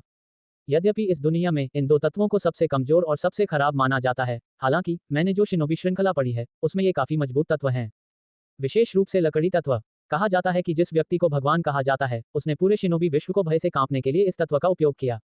लेथिल ने इस संभावना के बारे में सोचना शुरू किया कि क्या वह उस व्यक्ति की तरह लकड़ी के तत्व का उपयोग कर सकती है, ताकि वह दूसरों द्वारा मारे जाने की चिंता किए बिना मन की शांति के साथ इस दुनिया में रह सके। अच्छा नहीं, मेरे लकड़ी पदार्थ की रैंक सबसे कम है। लेथिल ने आह भरी। ठीक है, मैं पहले पृथ्वी तत्व का उपयोग करके अभ्यास कर सकता हूँ। फिर वह जमीन पर बैठ गया और सोचने लगा। काकाशी, जो उसके सामने खड़ी थी, अभी भी ध्यान से पीली किताब को देख रही थी। कभी कभी इसकी वजह से उसकी नाक से खून भी डर लगता था। लेथिल ने अपना सिर हिलाया, भौहें सिकोड़ी और अपनी स्मृतियों में इस तत्व से संबंधित कुछ भी खोजने की कोशिश की। पृथ्वी तत्व भी अत्यंत भयानक है। यदि यह अपनी सीमा तक पहुंच जाता है, तो यह तसुचिकेज की तरह गुरुत्वाकर्षण को नियंत्रित कर सकता है, जिसने एक ऐसा कौशल भी बनाया जिसने उसे शिनोबी दुनिया भर में प्रसिद्ध बना दिया। धूल छोड़ो। लेकिन मुझे नहीं पता कि कहां से शुरू करें। मैं अग्नि और बिजली के तत्वों का उपयोग कर सकता हूं, लेकिन जब मैं पृथ्वी तत्व का उपयोग करना शुरू करता हूं, तो सब कुछ एक मृत अंत पर आ जाता है। लेथल ने यह सोचकर प्रयास किया कि अंतरिक्ष में कृत्रिम पदार्थ का उपयोग कैसे किया जाए। अल्पविराम। अगली सुबह लेथिल लिटिल डिप्रेस्ड फील कर रही थी। सिमुलेशन अंतरिक्ष के अंदर 3 दिन के अस्तित्व के बाद भी उसे पृथ्वी तत्व को नियंत्रित करने में मदद करने के लिए कोई तरीका नहीं मिला। ऐसा लगता है, मुझे ये पता लगाना होगा कि इस दुनिया में पृथ्वी के जादूगर अपने तत्व का उपयोग कैसे करते हैं। वह अपनी कमर को ढीला छोड़कर लिथ बिना जाने ही चली गई थी। लेथिल ने अपना सिर हिलाया। उसे बिल्कुल भी पछतावा नहीं हुआ, उसे बस लगा कि यह सबसे अच्छा था। भले ही वह अभी भी यहाँ है, फिर भी वह मुसीबत में रहती है। लेकिन मैं लिलिथ से पृथ्वी तत्व को नियंत्रित करने के बारे में पूछना चाहता था, लेकिन अंत में वह चली गई। लेथिल ने अपना सिर हिलाया, उठकर बैठ गया और चौंक गया। सिग्मा डिग्री रो डिग्री। उसकी शर्ट के बटन पूरी तरह से खुले हुए थे, जिससे उसका शरीर साफ दिखाई दे रहा था। उसकी छाती पर लिपस्टिक के 3 निशान थे, एक उसकी बाईं छाती पर, दूसरा उसकी बाईं छाती पर और एक उसकी नाभि के पास। क्या ये लिलिथ का है? लेथिल ने बुदबुदाया। उसने कभी नहीं सोचा था कि वह इतनी हिम्मत करेगी कि उसकी शर्ट उतार देगी, फिर उसके सीने पर लिपस्टिक का निशान छोड़ देगी। हालांकि लेथेल ने तुरंत इस विचार को खारिज कर दिया कि 3 लिपस्टिक के निशान लिलिथ के थे, क्योंकि प्रत्येक लिपस्टिक का निशान एक अलग रंग का था। यद्यपि रंग भिन्नता बहुत कम थी, फिर भी एक कुशल विशेषज्ञ की निगाहों से उन्होंने तुरंत समझ लिया कि लिपस्टिक के वे 3 निशान एक ही व्यक्ति के नहीं थे। यहां तक कि 3 लोगों ने उसके सीने पर लिपस्टिक के निशान लपेटे हैं। क्या हो रहा है? मेरी छाती पर लिपस्टिक के 3 निशान क्यों हैं? क्या ये हो सकता है? लिलिथ और कौन? आखिर मेरी छाती पर लिपस्टिक का निशान किसने छोड़ा? उसे बहुत शर्मिंदगी महसूस हुई, लेकिन सबसे महत्वपूर्ण बात यह थी कि उसकी पैंट अभी भी विस्तारित थी, जिससे उसने राहत की सांस ली। यदि किसी महिला नायक ने उसके साथ ऐसा किया होता तो उसे डर था कि अब तक उसे व्यवस्था द्वारा पराजित किया जा चुका होता। लेथल को गर्म पानी में भिगोया गया, सिस्टम सूचना पैनल खोला गया और अपना दैनिक कार्य शुरू कर दिया गया।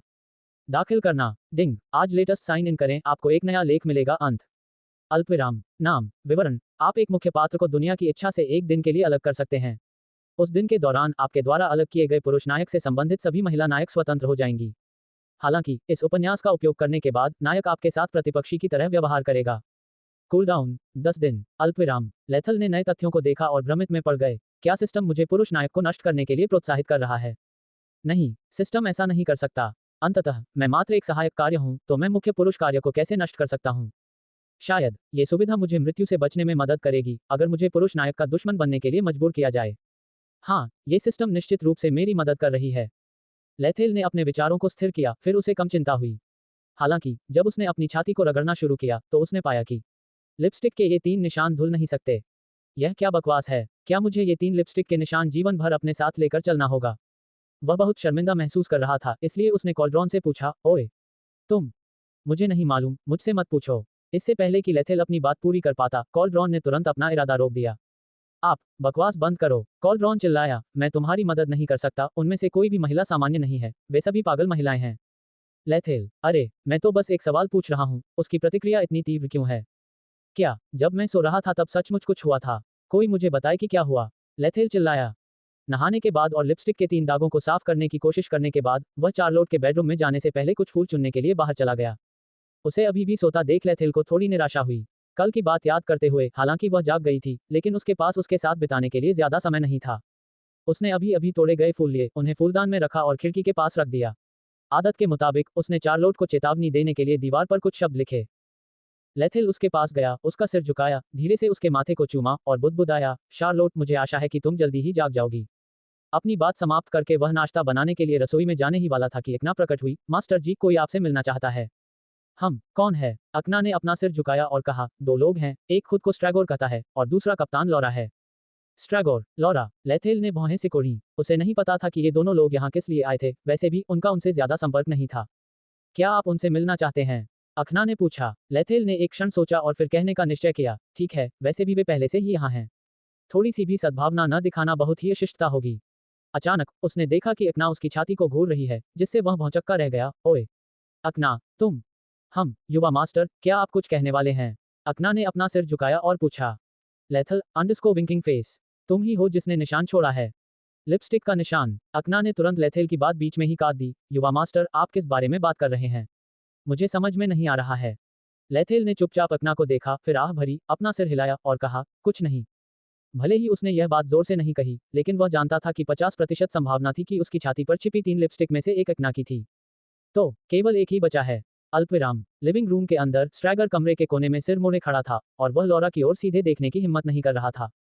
लौरा अलग था। वह धीरे धीरे गर्म चाय का आनंद ले रही थी और उसके हाथ में फूलों का गुच्छा था, जैसे वह किसी का इंतजार कर रही हो। तुम्हें मुझसे इतना डरने की जरूरत नहीं है। लौरा की बातें सुनकर अटक गया और उसने जल्दी से कहा, हाँ हाँ हाँ, मुझे खड़ा रहना पसंद है, मैं डरता नहीं। ओह, ऐसा लगता है आप मुझे बहुत अच्छी तरह से जानते हैं। नहीं, मुझे नहीं पता कि आप कौन हैं। नहीं, आप कैप्टन लौरा हैं, हा हा हा। स्ट्रैगर ने एक जबरदस्ती वाली मुस्कुराहट के साथ कहा। लौरा ने अपनी ओर देखा, चाय का कप मेज पर रखा और कहा, मुझे नहीं लगता कि तुम इसे बहुत गहराई से छिपे रहे हो, स्ट्रैगोर। तो तुम मेरे आदमी से क्यों मिलना चाहते हो? जब उसने ये सुना तो वह चौंक गया। तुम्हारा आदमी? शायद ये सही है, मेरा आदमी, लेथेल, लौरा ने कहा, उसकी आवाज विश्वास से भरी हुई थी, हालांकि वह अभी भी पूरी तरह से मेरा आदमी नहीं है। अचानक उसकी आवाज में थोड़ी उदासी और निराशा झलकने लगी। चाहे मैं उसके साथ कितनी भी फ्लर्ट करने की कोशिश करूं, वह इसे स्वीकार नहीं करता और वह मुझे बचा भी लेता है। आह स्ट्रैगोर, क्या किसी पुरुष के साथ फ्लर्ट करना इतना मुश्किल है? या ऐसा क्या इसलिए है क्योंकि मैं सुंदर या पर्याप्त रूप से कोमल नहीं हूं? जब स्ट्रैगर ने यह सुना तो उसका चेहरा पीला पड़ गया और उसका चेहरा अविश्वास से भर गया। कैप्टन लॉरा, मुझे लगता है कि ऐसा इसलिए है क्योंकि मिस्टर लेथल थोड़े शर्मिंदा हैं, इसलिए वह आपकी भावनाओं को स्वीकार नहीं कर सकते। यदि आप थोड़ा सा भी प्रयास करें, तो मैं आपको बताता हूं कि वह अपनी बहन फैलाएंगे, आपको गले लगाएंगे और पूरे दिल से आपसे प्यार करेंगे। लॉरा ने थोड़ा सिर हिलाया, आप सही कह रहे हैं, शायद मुझे और ज्यादा दृढ़ रहना चाहिए। स्ट्रैगर ने आगे कहा, कैप्टन लॉरा, अगर आप जल्दी तो मैं मिस्टर लेथेल को थोड़ी सलाह दे सकता हूं और आपकी भावनाओं को आसानी से स्वीकार करने में उनकी मदद कर सकता हूं। कोई जरूरत नहीं, लॉरा मुस्कुराई और बोली, इसके विपरीत, मैं हमेशा उसके साथ नहीं रह सकती, इसलिए उसकी और अधिक मदद करनी चाहिए। स्ट्रैगोर ने कांपते हुए कहा, हाँ, मैं अपना सर्वोत्तम प्रयास करूंगा। आप लोग किस बारे में बात कर रहे हैं? डॉट डॉट लेथल की आवाज गूंजी, जिससे स्ट्रैगर चौंक गया।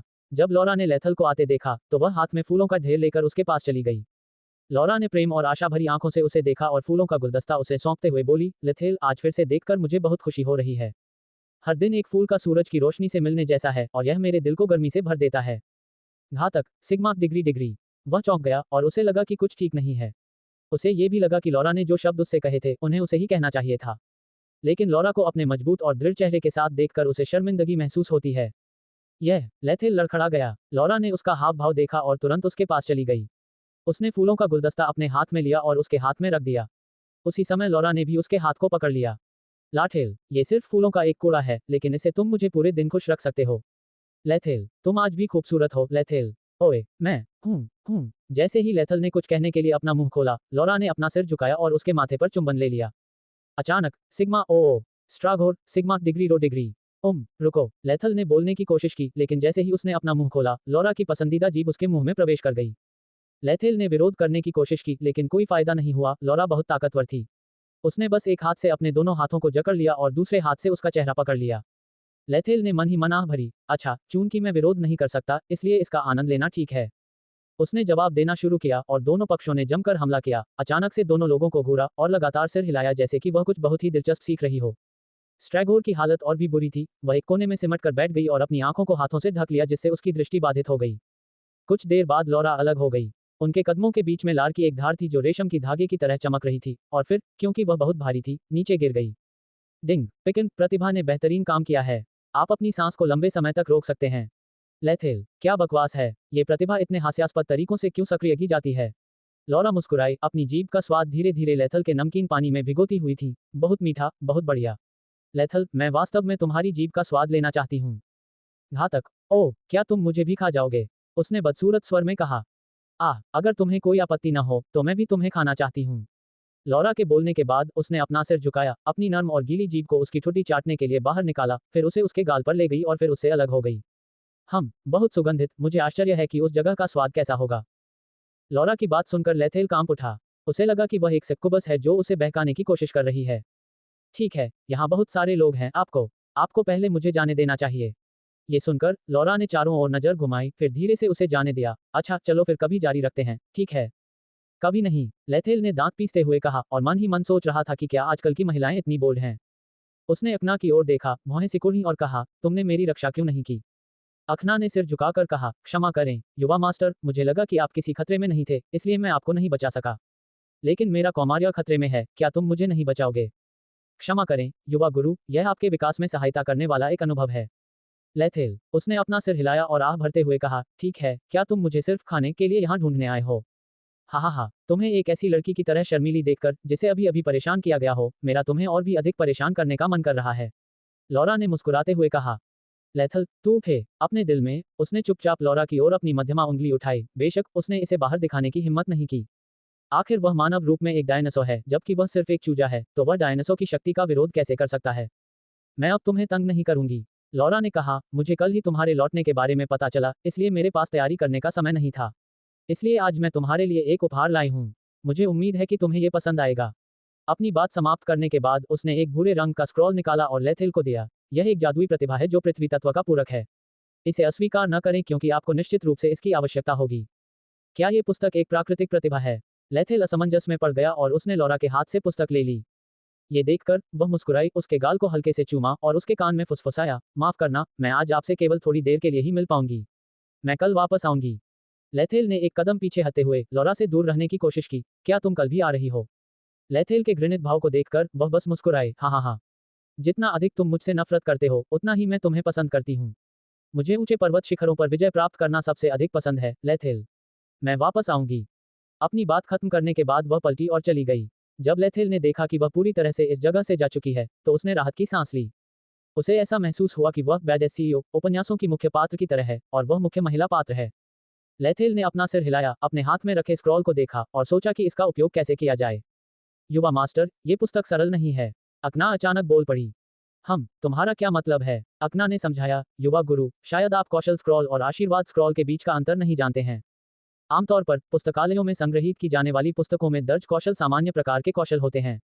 यद्यपि ऋषियों ने इन्हें बहुत विस्तार से दर्ज किया था, फिर भी उन साधारण पुस्तकों में दर्ज कौशलों को सीखने के लिए जादूगरों को स्वयं ही काफी समय तक शोध करना पड़ता है। लेकिन कौशल स्क्रॉल अलग है। इसमें जादूगर की इच्छाशक्ति और जादू है। इसलिए स्क्रॉल का उपयोग करने मात्र से ही लेखक के कौशल और अनुभव के बारे में जानकारी सीधे स्क्रॉल का उपयोग करने वाले व्यक्ति के मस्तिष्क में पहुंच जाएगी। यही कारण है कि कौशल पुस्तकें बहुत सस्ती हैं, लेकिन कौशल स्क्रॉल बहुत महंगे हैं। यहाँ तक कि उच्च स्तरीय कौशल भी हैं जिन्हें पैसे से नहीं खरीदा जा सकता है। ये सुनकर लेथेल ने सिर हिलाया। उसका कौशल स्क्रॉल से ज्यादा संपर्क नहीं था, इसलिए वह उनके महत्व और मूल्य को नहीं समझता था। ऐसा लगता है, मैंने राइन द्वारा बताए गए कौशलों को इसलिए जल्दी नहीं सीखा क्योंकि मैं बुद्धिमान हूँ, बल्कि इसलिए क्योंकि स्क्रॉल ने मुझे तेजी से सीखने में मदद की है। अकना ने आगे बताया, कौशल स्क्रॉल बहुत दुर्लभ हैं, लेकिन प्रतिभा स्क्रॉल कई गुना अधिक दुर्लभ हैं। यह मृत जादूगरों की आत्माओं या राक्षसों की हड्डियों से बनाया गया है। हालांकि प्रतिभा स्क्रॉल बनाने की कठिनाई बहुत अधिक है, इसलिए उनका मूल्य कौशल स्क्रॉल के मूल्य से 10 से 20 गुना अधिक हो सकता है। लेकिन जन्मजात स्क्रॉल का उपयोग करते समय सफलता की दर बेहद कम है। आखिरकार प्रत्येक व्यक्ति की प्रतिभा उसके जन्म के साथ ही तय हो जाती है।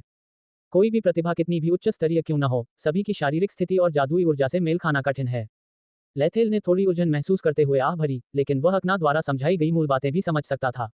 उसने प्रतिभा पुस्तिका को अपने हाथ में पकड़ा, एक क्षण सोचा, फिर उसे वापस अंतरिक्ष बैग में रख दिया। स्ट्रैगोर, क्या तुम मुझे ढूंढ रहे हो? लेथेल ने अब स्ट्रैगोर की ओर देखा और देखा कि वह अत्यंत भयभीत भाव से सिकुड़ा हुआ बैठा है और दरवाजे की ओर देख रहा है।